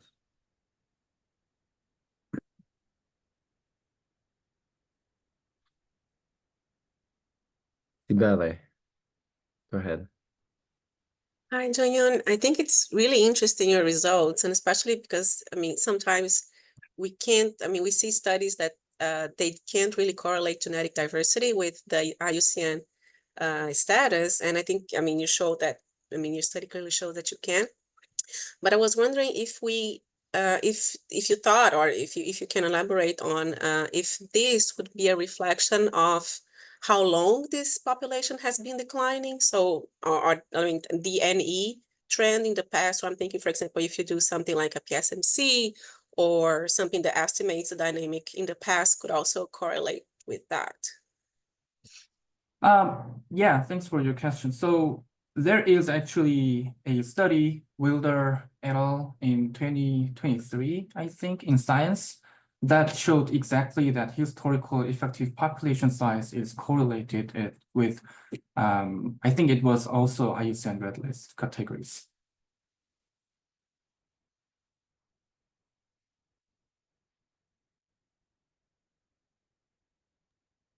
Great, thanks. Did that answer your question sufficiently? Okay, great. Hernán, go ahead. Thank you. Yeah, really good talk. Lots of food for thought. Yeah, I was hi, wondering, Hernán. from your metrics, do you have any intuition of which ones could relate more to process of genetic health or inbreeding depression, or try to inform adaptive potential? Do you have any intuition on which different metrics we can access, or this is something you're planning to do in the future? Yeah, it's kind of future work. I think our lab is working on that aspect, and I hope we can submit it soon.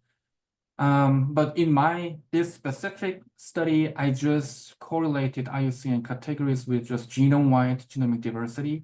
So from this result, I think I cannot parse out which one's better for which genomic aspect, but yeah, we'll see in a recent paper, hopefully.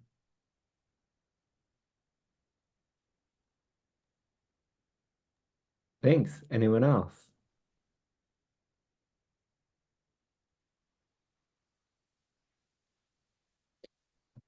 Debbie, go ahead. Hi, Jong Yoon. Really interesting talk. I was wondering what the reception was for this proposal from the Red List Scientific Committee. What do you mean, reception? Like, have you discussed it with the Red List Scientific Committee at all? The IUCN itself? Yeah. No, not really. Okay. Okay. Thanks. Okay. Never mind then. Yeah, so Thank that's you so why much. I'm presenting now. Okay. Thanks. Thanks a lot. So we'll move on to our next speaker, and for just so people know, don't be shy for asking questions. So I know we might have early career people on the call, or people who might be less confident in their English. So please don't be shy, and really encourage everyone to consider asking questions. So our next speaker is Hernán Morales, talking to us about temporal genomics, very interesting, reveals time-lagged genetic erosion and future environmental risk for bird on the brink of extinction. Thanks, Hernán. Go ahead. Thank you, Sean, and thank you, Maggie. Can you see my screen and hear me well? Yes, that's perfect. Super. Yeah, I'm Hernán Morales. I'm an associate professor at the University of Copenhagen. So like a year ago, we started a small group here on evolutionary and conservation and genomics. We work together with some conservation organizations like the Mauritian Wildlife Foundation, the International Crane Foundation. We also collaborate with some colleagues in the ESAS and the Conservation Ethics Specialist Group, and we benefit greatly from resources developed by large genomic consortia like the Vertebrate Genome Project and the Darwin Tree of Life. And today I'm going to focus on work done by two recent master students, Shufen and Esther. So I guess I don't have to preach to the choir here in which kind of like dire state we are with global populations declining rapidly across the globe. So we are all very concerned about what will be the consequences in the near and long-term future of these declines. At the same time, we're also all very happy to know that conservation really works, and hardcore conservation people there in the field have managed to bring species back from the brink and rescue them from extinction. But at the same time, we know that there is long-term evolutionary consequences to population decline. One of the species that we work with is the pink pigeon in Mauritius. This is a very clear example of what these long-term consequences are. So the pink pigeon recovered from a very small bottleneck very successfully through amazing conservation work from many people. But if you can see here in the top plot, at the same time that they were demographically recovering, they were continuing to lose genetic diversity as a fast rate. So these two plots are in the almost exact temporal timeline. And this is because once populations go through bottlenecks, they acquire a genetic drift debt that then eventually have to pay. So there is some, we know there is some disconnect between demographic trajectories and temporal genetic trajectories. So their genetic diversity loss might be this hidden evolutionary cost in populations. So to tackle this, in the last few years, we have explored different species that have gone through different types of bottlenecks. And the way that we explore this is by sequencing historical genomes from natural history collections, and also sequencing modern genomes and compare them one-to-one, historical versus modern genomes.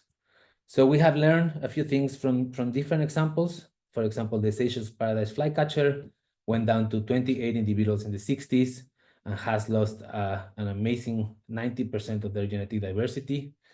The orange-bellied parrot went down to 13 individuals. There is like 50 individuals left in the wild. It is very much in path to extinction. And comparing historical versus modern genomes, we know they have lost about 40% of the genetic diversity. They have lost many immunogenetic alleles, so they are in trouble. One of the rarest birds in the world, the Mauritius kestrel, went down to 4 individuals in the 80s and recovered to a few hundred in the 90s and the 2000s, but recently this is declining again. They keep losing genetic diversity as the other species, despite this demographic recovery. And we suspect that they are also fixing deleterious alleles that might be limiting the recovery. Another example, the whooping crane in North America had 2 serial bottlenecks. First, right after European settlement in North America, and more recently in the 40s, went down to 16 individuals. Again, amazing conservation action, recovering the species to about 800 individuals now, but they have lost 60% of genetic diversity. So we have learned quite a bit from these examples. Genetic diversity loss is pervasive, and there is also accumulation of genetic load going through these bottlenecks. But today I'm gonna show you an example that is getting us our heads scratching. And the difference here is that the Regent honeyeater in Australia collapsed from a very large ancestral population, probably hundreds of thousands of birds a couple of centuries ago, to currently down to about 250 individuals in just a few decades, and is classified as critically endangered. We know that the Regent honeyeater had a large range in Australia. We know that the southwest part of the range, there's been local extinctions of populations there, so those populations are gone.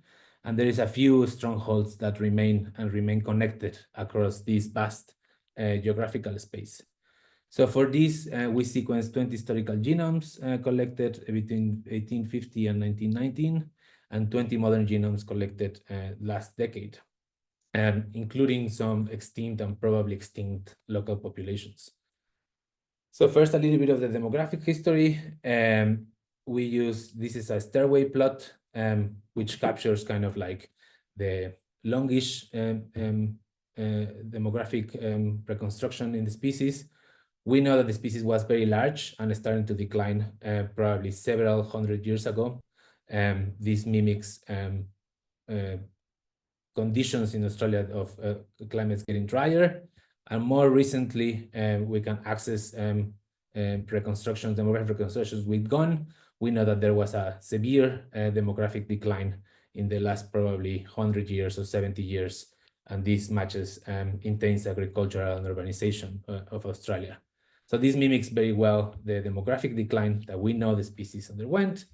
Esther did some species distribution modeling using a multi-temporal approach So training the model across the last century with presence records across the last century. And the model recovers very well the known local extinction of the species. So these parts of the range that are here in red, the model identified that from the past to the present, there was a loss of habitat suitability. So we believe that our past modeling is correct.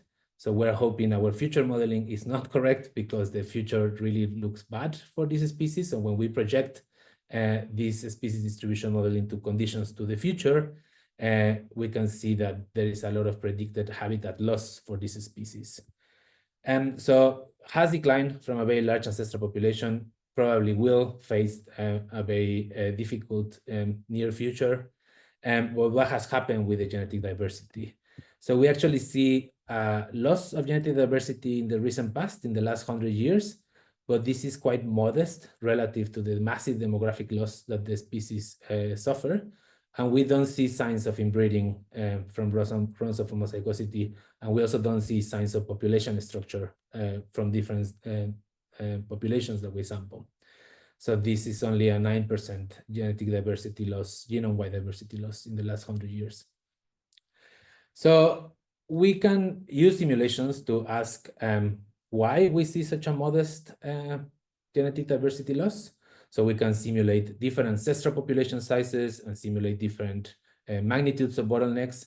So here I'm showing you a bottleneck of N equals 50, 100, of 1,000, and starting from different ancestral population sizes, these simulations, and we can simulate neutral diversity, genetic load, runs of homozygosity, demography, etc.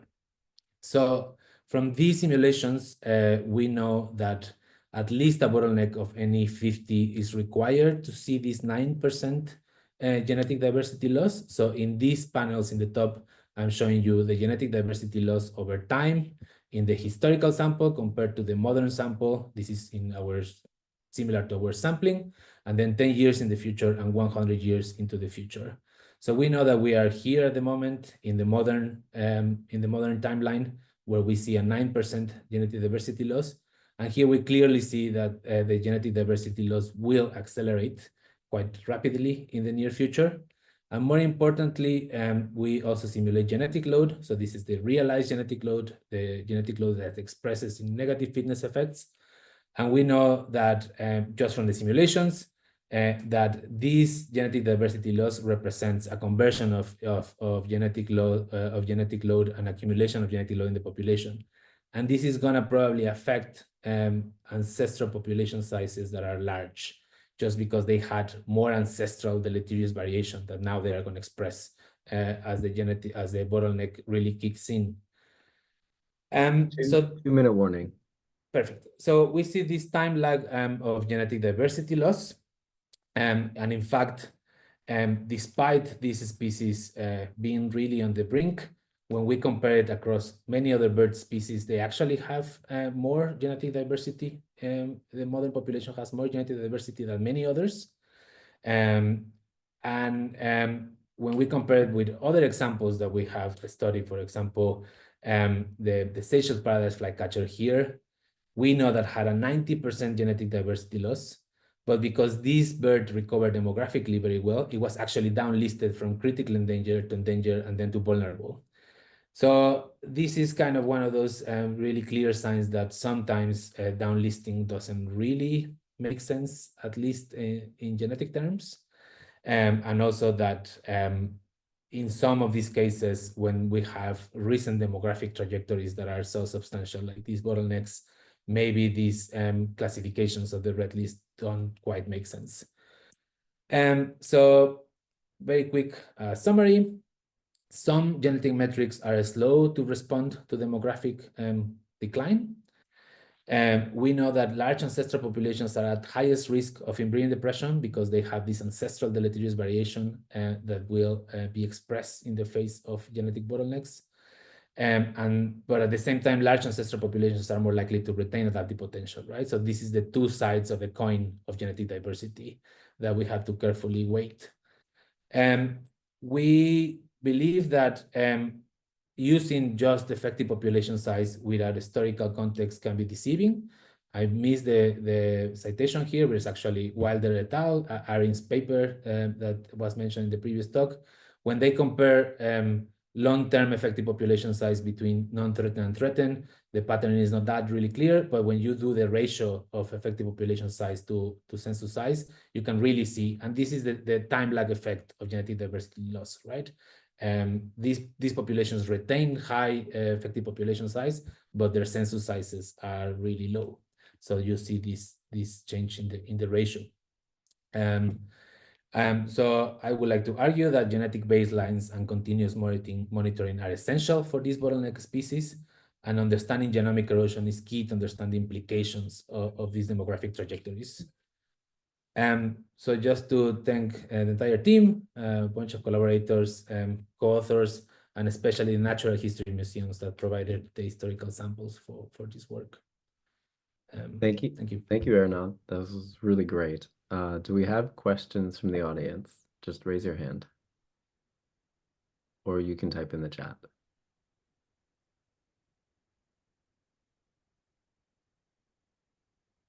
Yeah, I went too fast. Apologies for... No, it was great. I have a question. I can ask one. And if anyone else, just raise your hand. My question is about like population level declines. So it looked like you showed the stairway plots at kind of the species level, but it's clear that your samples also kind of cover different parts of the geographic range. I don't know if the species was panmictic, but it looked like your stairway plots were mostly focused at the species level. And I was wondering if you have those off also like for each individual population, or maybe I misread it, but if you could explain. No, you're right. And it's indeed because the population is quite panmictic that we combine all the populations. I can remember for the stairway plot, but for the gun, we definitely did different populations and they look the same. And there is absolutely no population structure because these are very mobile birds. So they are panmictic. But yeah, that's a good point. It's important to keep an eye on population structure when doing the reconstructions. Small question in the chat. Can you give a reference for that last plot of NE? Yeah, sorry. It's Wilder et al. 2023 in Science. It's the Zoonomia, one of the Zoonomia papers from last year. Great. And now we have a question from Isabel and then Andrew, and then we'll stop there and do the next speaker after that. Thank you, Hernán. This is super interesting. My question has to do with the importance of having access to these old samples, either on natural history museums, or in my case, I work with microorganisms in culture collections that are a bit spread all over.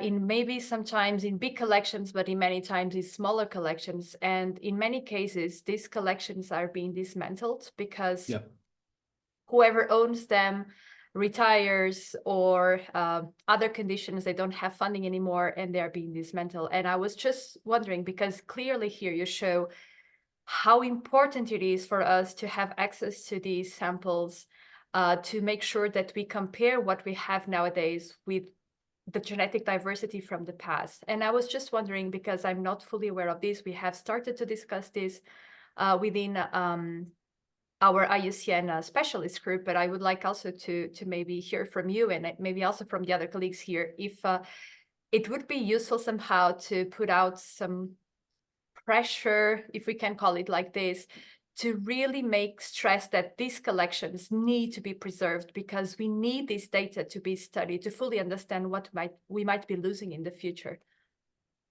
Yeah, I would like to hear your opinion on that. Yeah, I couldn't agree more. I think these are treasure troves and we should be rioting over institutions not appreciating natural history collections. Absolutely. And count me in for that position paper. Yeah. Thanks, Isabel, for pointing that out. I think that's also an important work for something like the IUCN to do. Andrew, I know your hand is up, but I think we'll have to postpone for the discussion and move on to Sibelle, just for the time's sake. No worries. Thank you. Thanks. You could ask it in the chat and maybe we could answer there, or we could do that in the discussion. But I think we should move on to our final speaker, Sibelle. Do you have your slides ready? I do. Sibelle is actually our invited speaker, featured speaker of the symposium. Very excited she was able to join us. She will be speaking about effective population size estimate from low coverage data through approximate Bayesian computation. Thanks so much, Sibelle, for joining us. Thank you, Sean. Can you see my slides? Yes, it's perfect. Okay, thank you. Well, thank you, Sean. Thank you, Maggie, for the invitation. I also have to apologize in advance because I recently found out I have a very strong allergy towards cats, so I might have to stop to cough a little bit. But so I'm going to talk about a little bit about our work on this using low coverage combined with ABC to estimate an effective population size.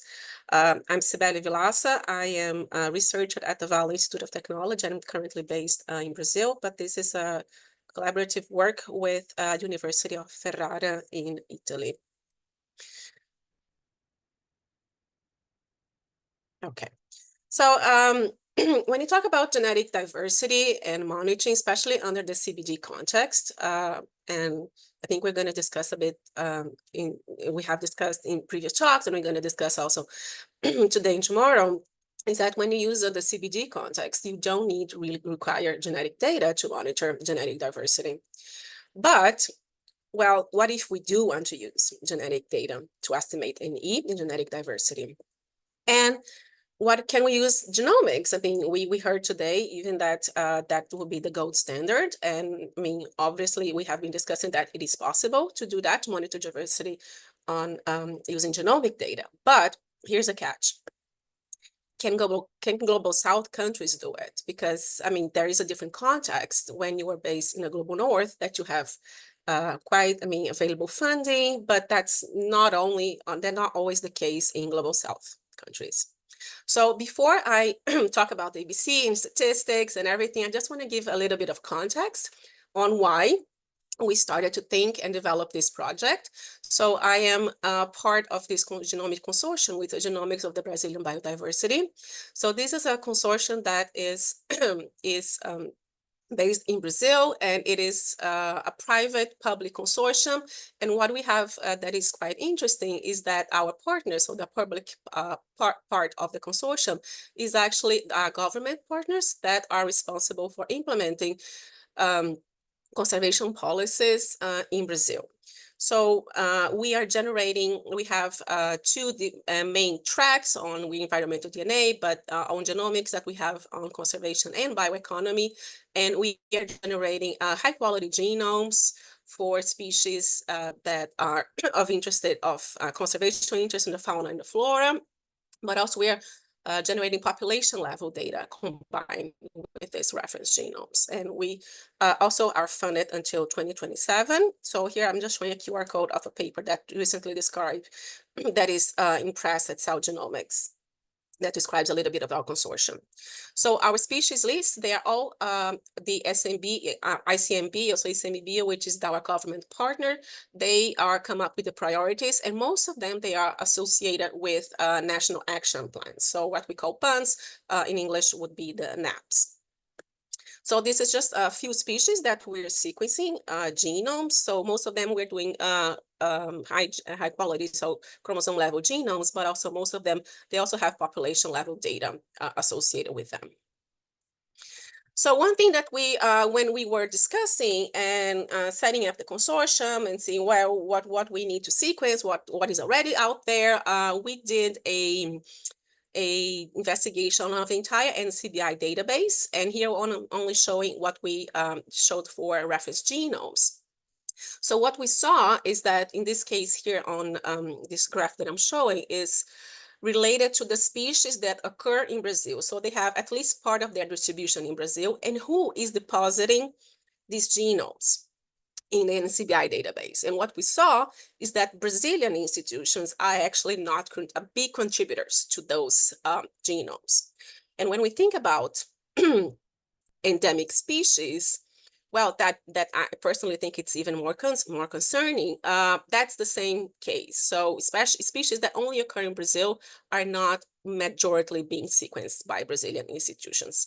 So I think it shows really the importance of benefit sharing in the whole entire discussion around DSI, but also means that we are not producing we're not sequencing our own biodiversity. So, and one of the things that we come up and one of the explanations would be the cost. So not only we do have an overall lack of funding, but to sequence genomes in Brazil is actually 3 times more expensive than would any researcher, for example, in the US would pay. So here we come up with the price, what we pay and this is our what we actually pay in Brazil compared to any researcher would pay in the US. So we have PacBio reads, we have Nanopore, even Illumina reads, they're way more expensive. But not only that, but the machines, they cost way more in Brazil than in the US. So we do have like a pile up of situations here that might contribute to why doing genomics in Brazil and in the global South is very different from doing in the global North. But I mean, we still are a consortium, we do have some funding, so we are producing some genomic data. So what if we still want to use the genomic data? And in the situation that, I mean, if we have the EBVs, so if we have population level median high coverage genomes, they're not still, I mean, affordable in a very large scale. I mean, they can be done. But if we talk about these EBVs, or the essential biodiversity, or what I'm being focused here is the genomic variables. If we think about them, and here I'm just being very permissive in terms of the EBVs. So I'm just listing a few more. So genetic diversity, breeding, and of course, NE, current, right? NE, if you think about high and median coverage genomes, and here I'm also doing a threshold of 10x, where you could confidently call SNPs, you can basically calculate any of these variables. When you think about low coverage genomes, so anything that you might want to use genotype likelihood because you can't really confidently call SNPs, you can more or less confidently estimate everything except current effective population size, which is something quite fundamental if you think about the CDB context. So the methods that estimate the current NE, they demand a very high coverage and many individuals. So what we thought is, well, maybe can we use approximate Bayesian computation as a cost-efficient alternative to this? So what we wanted to test is how many samples, if we can use less samples than when we the methods that we usually use to estimate NE, and what would be the coverage that we could use. So that would be also said, what would be the difference between genotype likelihood and also SNP calling, and what would be some of the bottlenecks when we are using this ABC approach. So how many individuals, the effective coverage, number of loci, the length, and if we want to do model choice, or if we want to simply estimate parameters from our models. So what we are implementing is actually this paper that is on bioRxiv, which is called Low ABC, that the paper on bioRxiv describes the whole framework and the theory behind using then low coverage genomes for ABC data. What is different about this method, besides using the low coverage, is that it uses ABC random forest.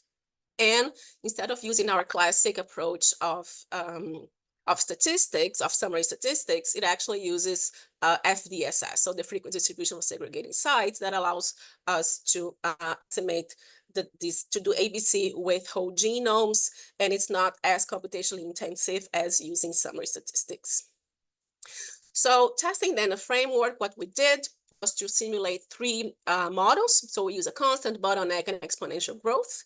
And we tested different demographic parameters. What I wanted to highlight here is that we tested the current effective population size in a quite wide range.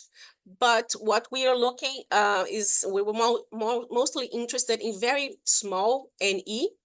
And that also says, because a lot of the methods that we use today, they can't really confidently estimate very low NEs, even using genomic data. We're using neutral loci, and what we did was varying the locus length, number of loci, number of chromosomes, so which means that we tested from 5 individuals per population up to 25. We tested several coverage levels, so down to 1x, up to 20, and we also had an error rate, which is the error rate that is similar to Illumina. Then we use 100,000 simulations per model and per parameter combination, and our estimates are based in pseudo-observed data sets, so what we call pods. So just to show— 2-minute warning, 2 minutes. Okay,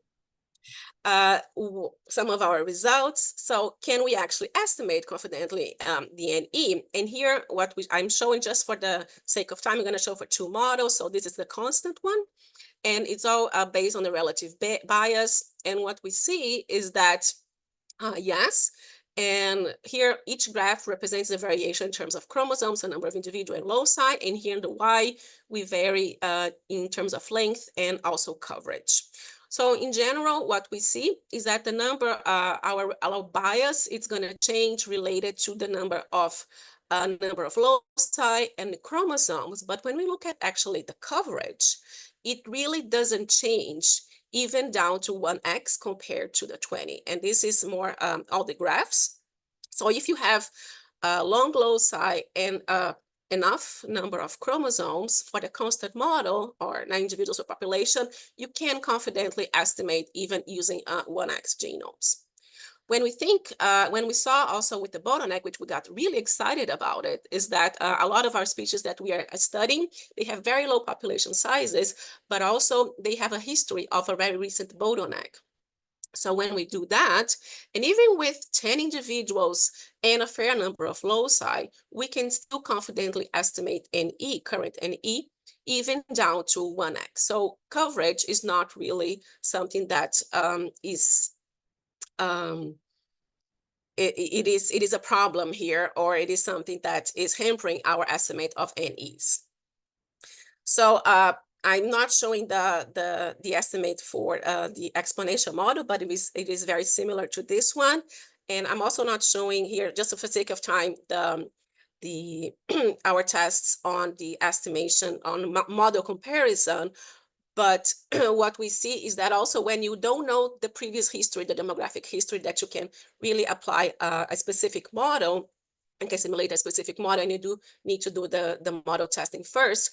Coverage is also not a factor that is a problem or is hampering the ability of detecting different models. So just to conclude, the low ABC method is a very cost-effective alternative. We want to use genomics for NE estimates, and we can use it even few samples per population and very low coverage genomes. It can, we are suggesting that it might be, has an application in the context of estimating current NE, and especially for global south countries that can use these very low coverage genomes. And right now we are working in terms of applying it to real data and also use it to make it user-friendly so more people can apply the method to more species. So I just want to acknowledge the folks, the steering committee of the GBB. If you want to know a little bit about our project, you can use the QR code to see our website.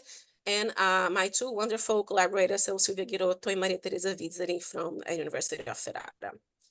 And with that, I'm happy to take questions. Thanks so much. We have time for 1 or 2 questions. Go ahead, anyone.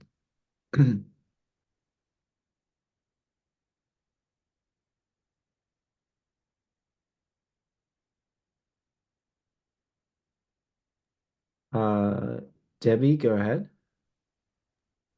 Hey, Sibelle, I was wondering, did I understand correctly? How low is it that you go in coverage, 5x or below? 1. Hi, 1x. Okay, yeah. Okay. So that's really low coverage. Okay, thanks. I heard 5 and I was confused, but no, 1 makes a lot more sense. Very cool. Thank you so much. We also tested 5x, and we don't really see a difference between 1, 5, up to 20x. Okay. Have you run it with, like, with the caribou paper, they did lots of different runs of PSNC. Have you tried to replicate it with their data maybe? No, we have not. Okay, I'll send you the paper, maybe, and what I'm thinking of. Okay.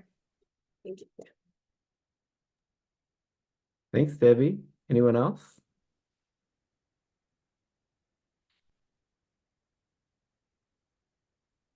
I was wondering how, no, actually, go ahead. Orly, go ahead. That's all right. You can go first. How precise are your like reconstruction of any? Because we saw in some of the other talks,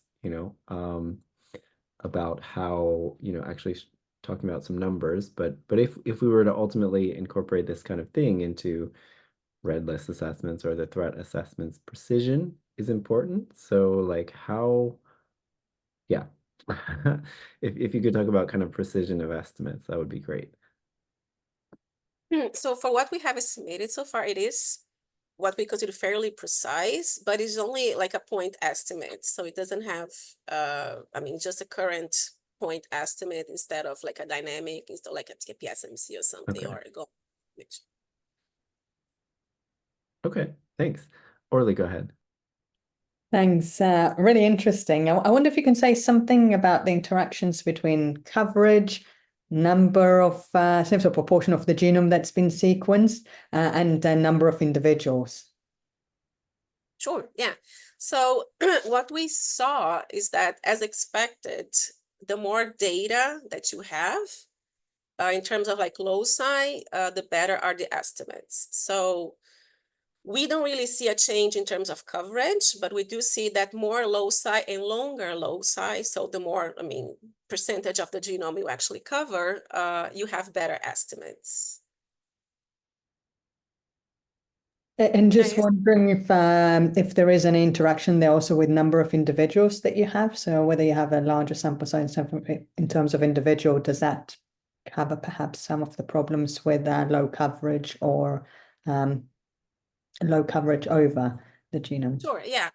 So it also depends on the model that you're testing. So if you are using a constant model, then it really does have a lot of effect on the number of individuals. Compare, for example, from 5 to 25 individuals per population. But for a bottleneck, if you have a species that have by any chance suffered a bottleneck, then of course it does. It improves the estimates, but not as much. So, even down to 5. And here we're thinking that, for example, we are working with some bird species that they are very rare, and we don't really have a lot of individuals because the species is almost, going extinct.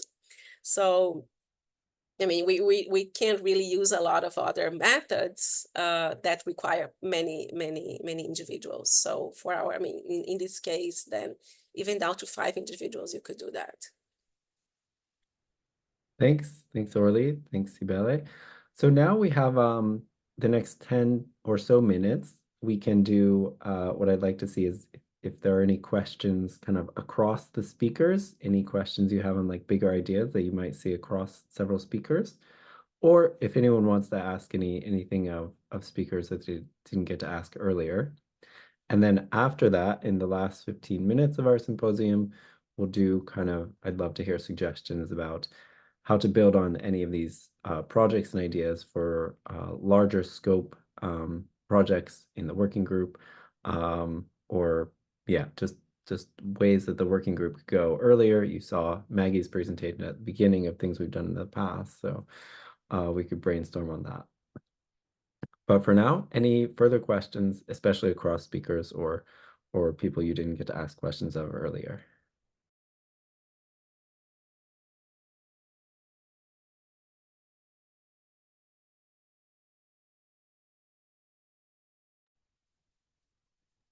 Orly, go ahead. Thanks. I had a question for Hernán, and apologies, it's not exactly across talks, but perhaps other people can chip into that as well. And I was very much interested in that concept that some species are showing more rapid genomic erosion than others. And I wonder if you had any thoughts or tried to relate it even to any traits or anything, functional traits that may be linked to that. Yeah, that's thank you, Orly. That's super interesting. I guess, the short answer is no, but it's a very fun thing to think about, and probably reproductive output, or like R versus K strategies could be something super important. You can imagine that if you have large cohorts in the reproductive stage, maybe there is a selective sieve in that stage. Also, different ancestral population sizes we believe is quite important. But definitely we need more comparative genomics work to shine light into that. Yeah, do you have any thoughts on yourself? Yeah, so quite similar to you. I thought that perhaps is something that would have an impact there. And another thing I was thinking about is perhaps also dispersal or movement abilities. So that will compensate for the low population sizes still forming part of a wider population. But yeah, I think it'd be very interesting because in terms of informing conservation, that perhaps can shine the light of those kind of species that you should be more worried about when the population sizes drop. Yeah, in the particular case of the honeyeater, they are very mobile, as I mentioned. I think that's one of the reasons that we propose that why they might be buffered by the genetic diversity loss.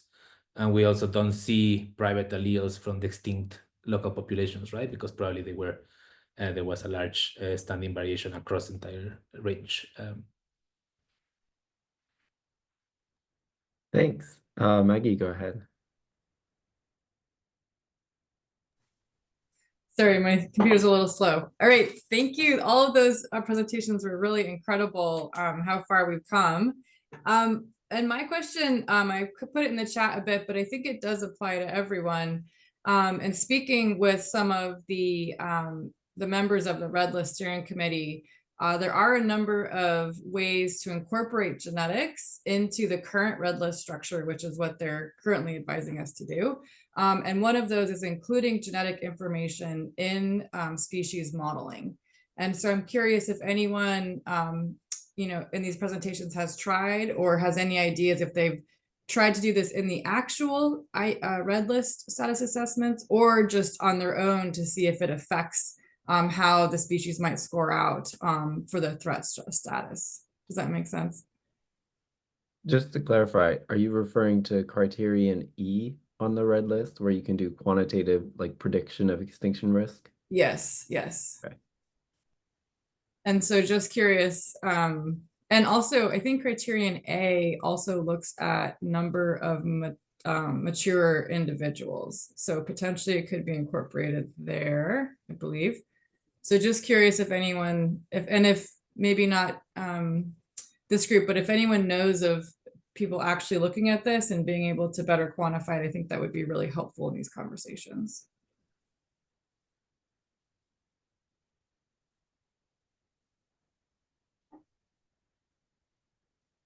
I guess I can start.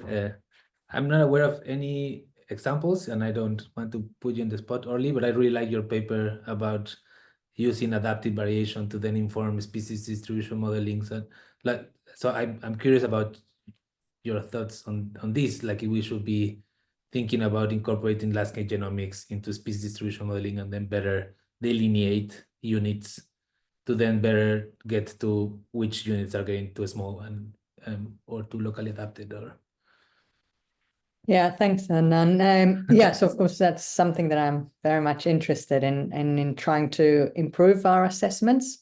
And a lot of time the assessments are just based on species distribution models that all they look at is location records across species ranges.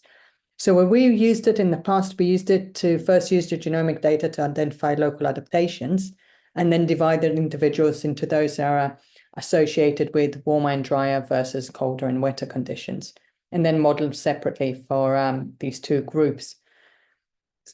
Other ways that it's been used in the past is also to just define populations even, or to define evolutionary significant unit and then model separately for each one of them. The problem is it still doesn't overcome one of the big issues that these distribution models, they look at the distribution of suitable conditions. They what you may call the potential range of the species rather than the realized range of the species. And we really need to, in my opinion, move a bit away towards using more demographic kind of models that take into account demographic information. And in these, it'll be very interesting to incorporate genomic data as well and adaptations. So I think there's quite a lot of work to be done in that field still.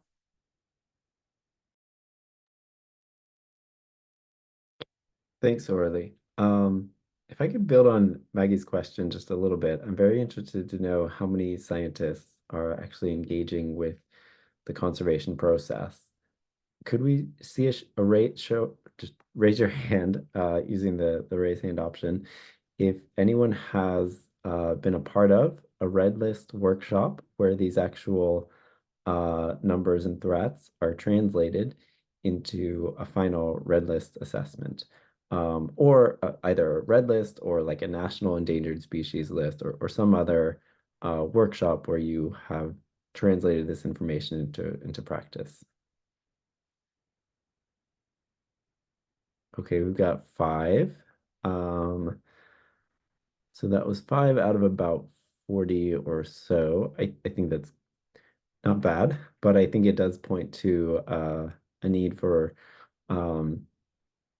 scientists to engage in that kind of process to translate these methods into action. And maybe that points to also a need for training or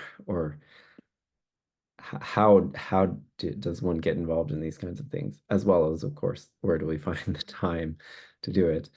Do we have any other questions for either particular speakers or across the speakers?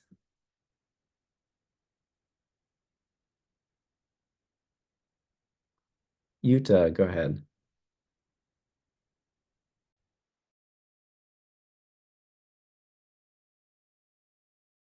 You are still on mute, sorry. Apologies. Very interesting talks, and many of you have assembled large data sets. And I was wondering what your approaches are or your strategies regarding the reuse of your samples, tissues, extracts, and data.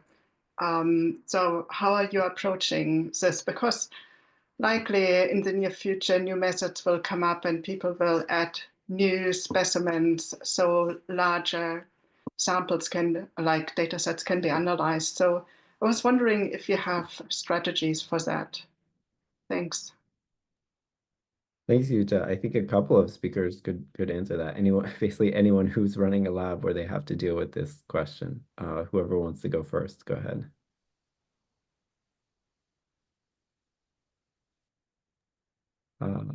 Sibelle, go ahead. And then maybe Hernán, and then anyone else.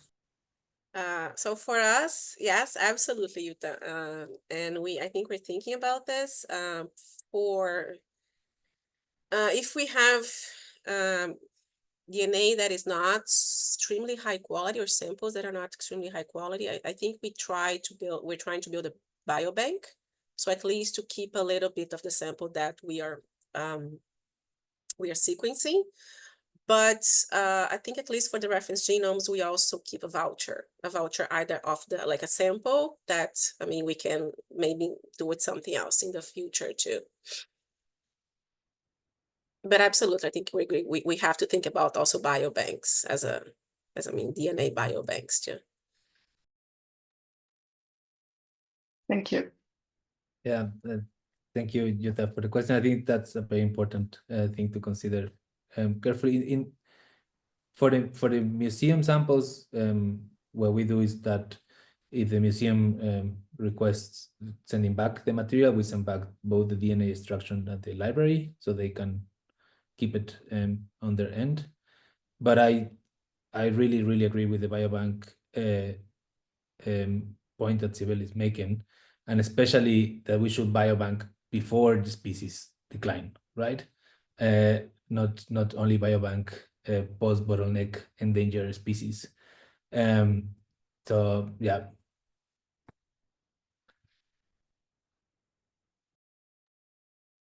Thanks. Anyone else want to share? Also for the audience.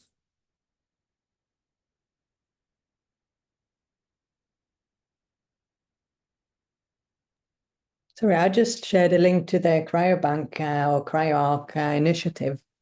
So I think there's been some initiatives to try and more centralize it. and make sure that we have these kind of collections that can be used into the future. So both of extracted DNA, but also tissue samples or any other material. Thanks so much.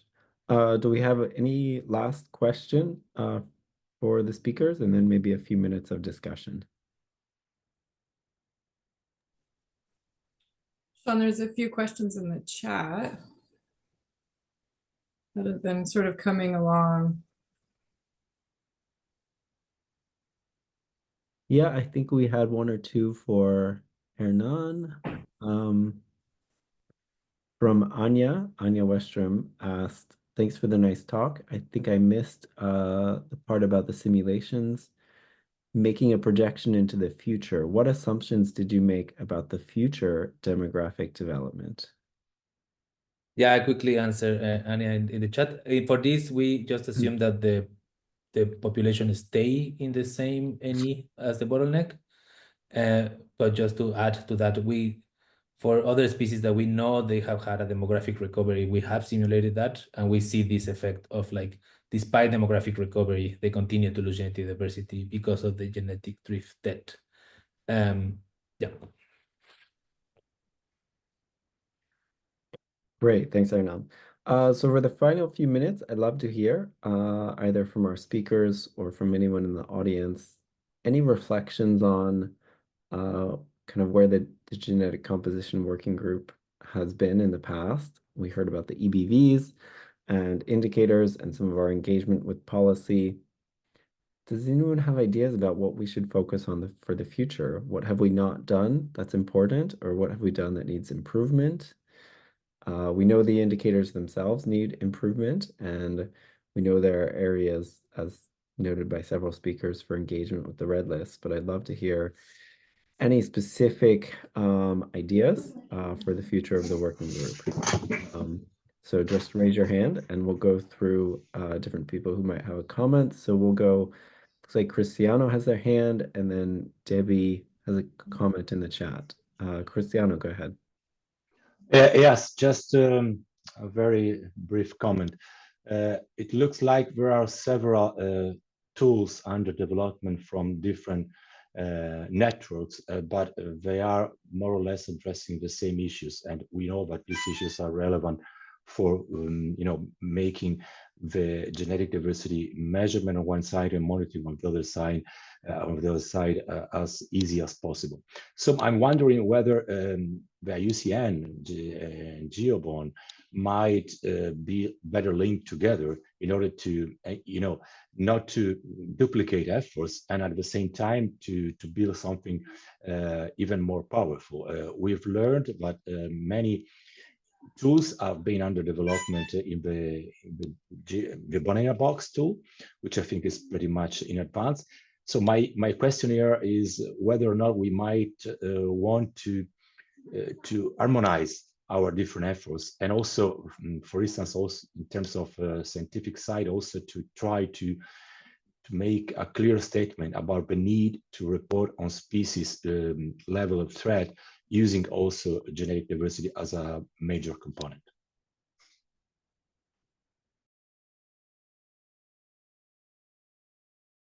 Those are great points, Cristiano. Of course, the need to coordinate and maybe to take, especially with IUCN, and to take some of the outcomes and some of the findings from this group, which is mostly scientists, and explain those and present those and hear the questions and concerns from people more on the IUCN and species conservation side. I think there's a great opportunity for us to organize that kind of event where we present not just to an audience of mostly scientists, but to those actually who have very little experience with genomics, and see how they can use these types of products and to do training for them.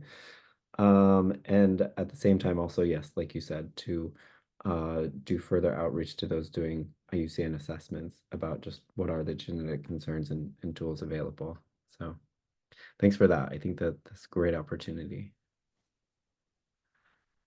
And if I can just add to that, the IUCN World Conservation Congress will be coming up in October of next year, 2025, in Abu Dhabi. And perhaps this is a place we could propose a combined session or something like that to try to help show, more harmonization and that kind of strength. So that would be great.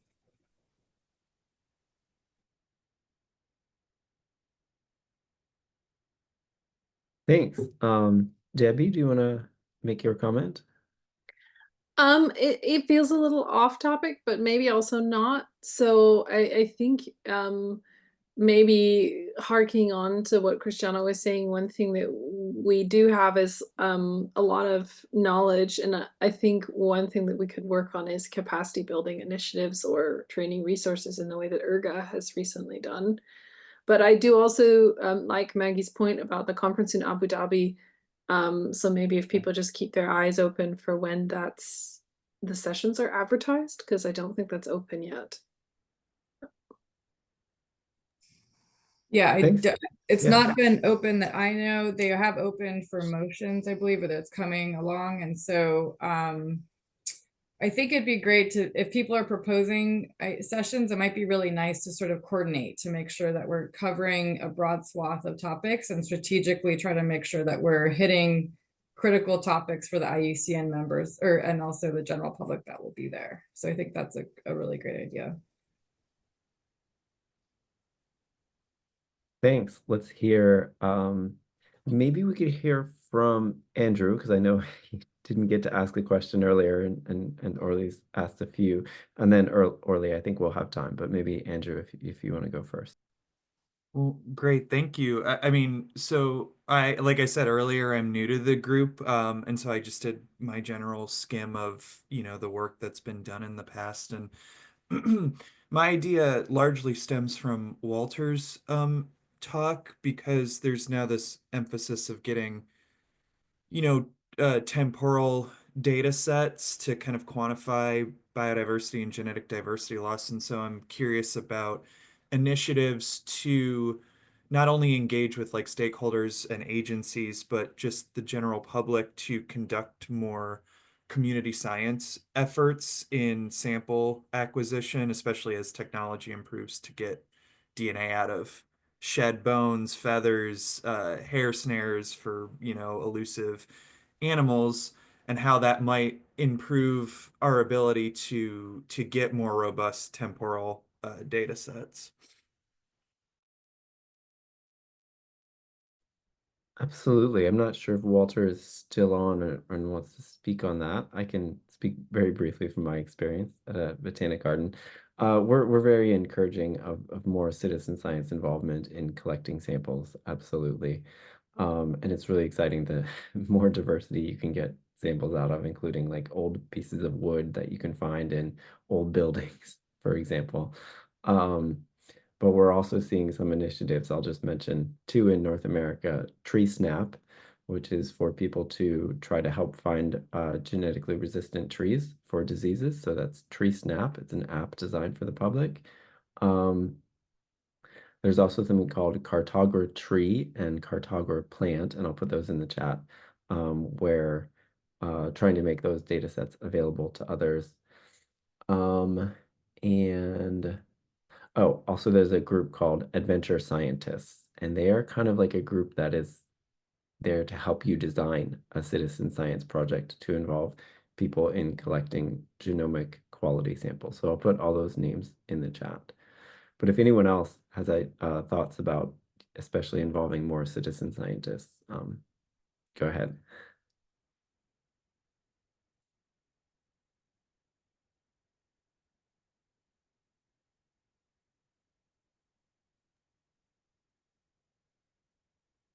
Okay, well, hopefully, Andrew, my thoughts were a good start to answering your question. I really appreciate it. Orly, go ahead.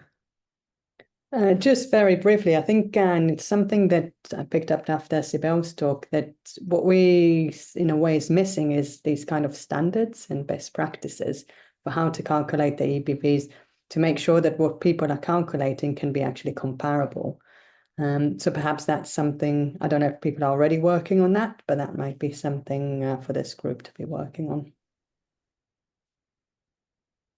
Can you explain more? What do you think are the particular areas that we need standardization most? So in fact, everything. But for example, how do you calculate inbreeding? So there's different measures and different ways how to do it. What is the best approach forward, given the current tools that we have? In terms of effective population size, it's a minefield in terms of the different methods and approaches. So this is one aspect, the actual tools to calculate things. But the other aspect is also in terms of what is the minimum acceptable. So for example, how deep do you need your genome to be sequenced in order to be able to get results that are still acceptable and can be comparable to what we perhaps are going to be doing in the future?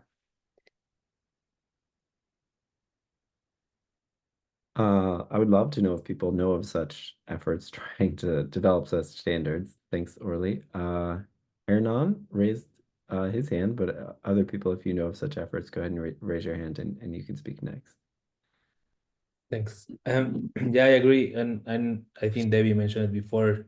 ERGA is one of the initiatives that is trying to standardize more on the data production side of things, but I know recently they are also trying to do it on the data analysis side of things. Rob is there, so Rob can say more about it. Yeah, thanks, Hernán.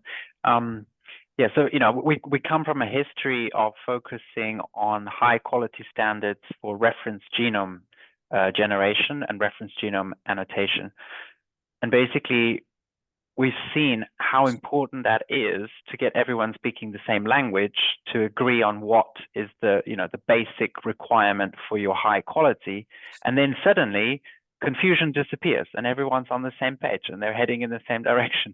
Now, I know it's not quite the same, as you said, it's a minefield in terms of what needs to be achieved on the downstream analysis side of things, but I think it's super important that we start to make the moves in this direction, not just for us as mostly scientists to try to kind of be on the same page, but also then when we go and talk to the stakeholders about this result means this result means something different. It becomes so much easier to have those conversations when we have shown that we're following or trying to follow a consensus community agreed set of basic minimum standards. So in ERGA, we're kind of maturing now from the standards for the reference resource production into the standards for how to use those reference resources with additional data, in combination with additional data to exactly come up with these kind of key estimates that then you can be on the same page. And as you mentioned earlier, for the sake of comparability, like super, super important. Great. If we could hear short comments from Sibelle and then Pablo. There's a little conversation going on in the chat as well. We'll maybe go for 5 minutes over the hour. I know some people might have to leave, so we'll keep it open for another 5 minutes of discussion. Go ahead, Sibelle, and then Pablo. Yeah, so agreeing with Orly, I think it is a low-hanging fruit that we it's time to approach it and attack it, I think. And building up on what Robert said, I think, yes, we do have a very, standards, and we are having conversation turns on reference genomes. But at least, from my perspective or my knowledge, I don't see the same conversations in terms of population data. So, we don't have any standard. We're not talking the same way that we are talking, for example, within the Earth Biogenome Project on reference genomes. But what we want to do on, if we want to estimate a current NE, which is on the CBD or genetic diversity, we do need the population data, and we do need the standards to be developed for, in terms of analysis for them.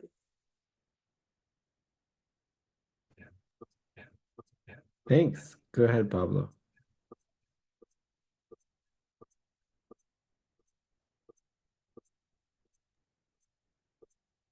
Pablo, or we can't hear you. It doesn't look like you're muted, but we can't actually hear you. No, we can't hear you. Sorry, go ahead. You can type it into the chat. I'm not sure what happened. I couldn't hear him. If anyone else could. No, shaking heads. No, sorry, Pablo. Anyone else wish to make a comment?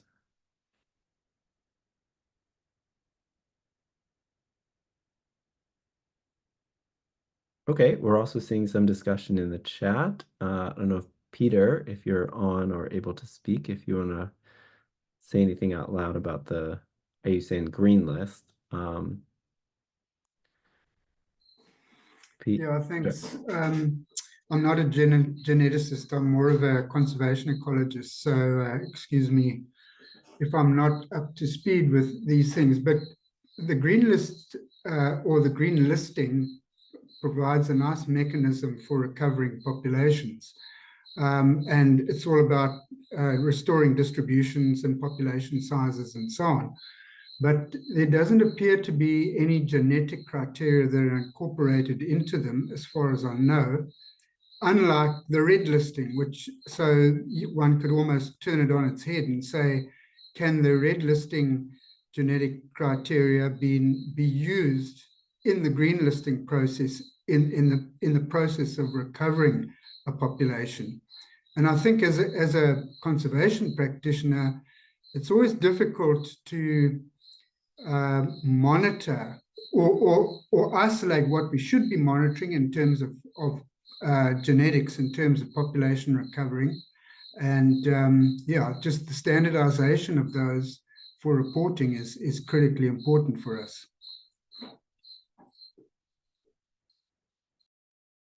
Thanks, Peter. I really appreciate that. Thanks for sharing.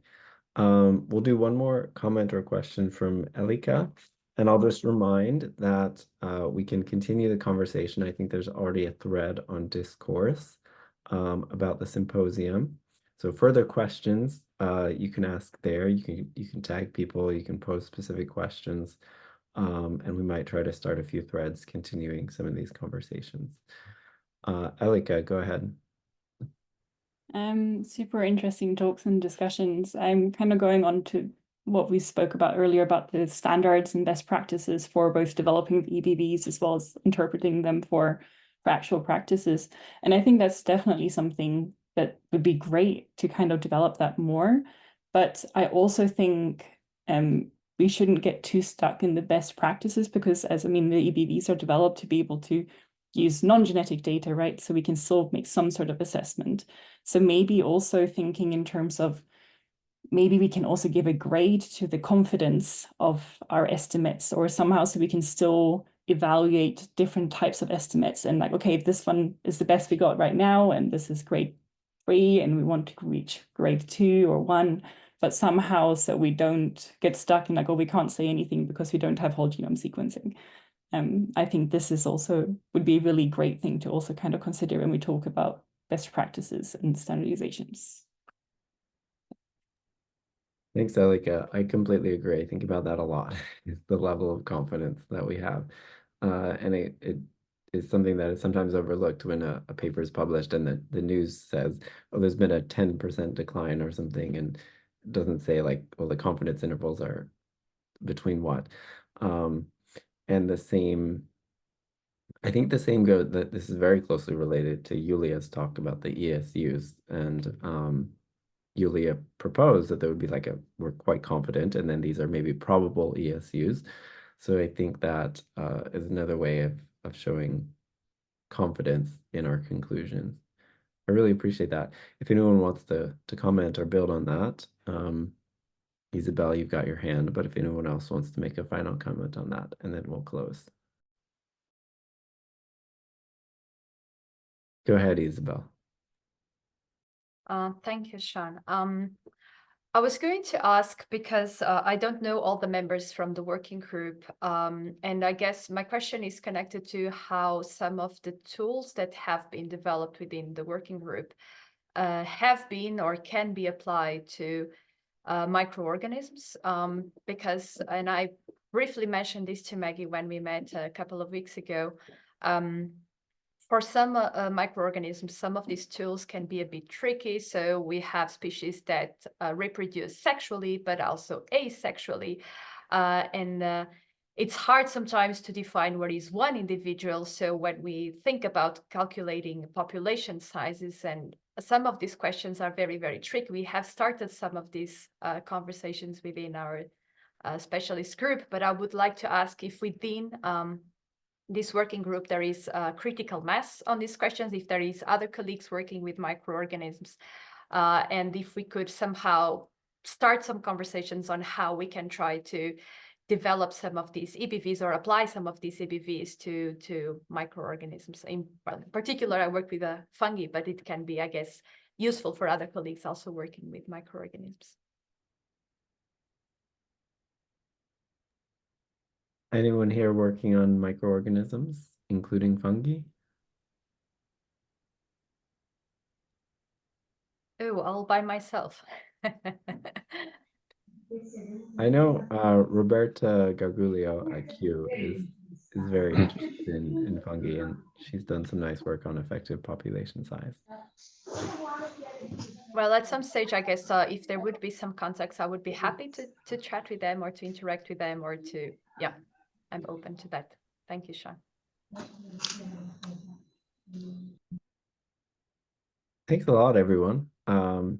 So we can continue the chat on Discourse after both sessions are done. So there's another session in about 12 hours for the other side of the world, if you want to stay up for that. Otherwise, it will be recorded and we'll share all of those with everyone. And thanks so much for joining, engaging, amazing talks, really good Q&A. Thanks everyone who came. Thanks, bye. Have a great day, everyone. Thank you. Thank you, everyone. Thank you. Thank you. Thank you. Bye. And Maggie, I think hopefully when you close, it should save to your hard drive. I think it'll give you an option for where you want to save it. But we've got the cloud backup as well. So Okay, and I'm clicking save chat, but I just did that too. Show folder. Okay. It should save it in the Zoom, in your like Zoom folder. I'll see if I can find it on my drive.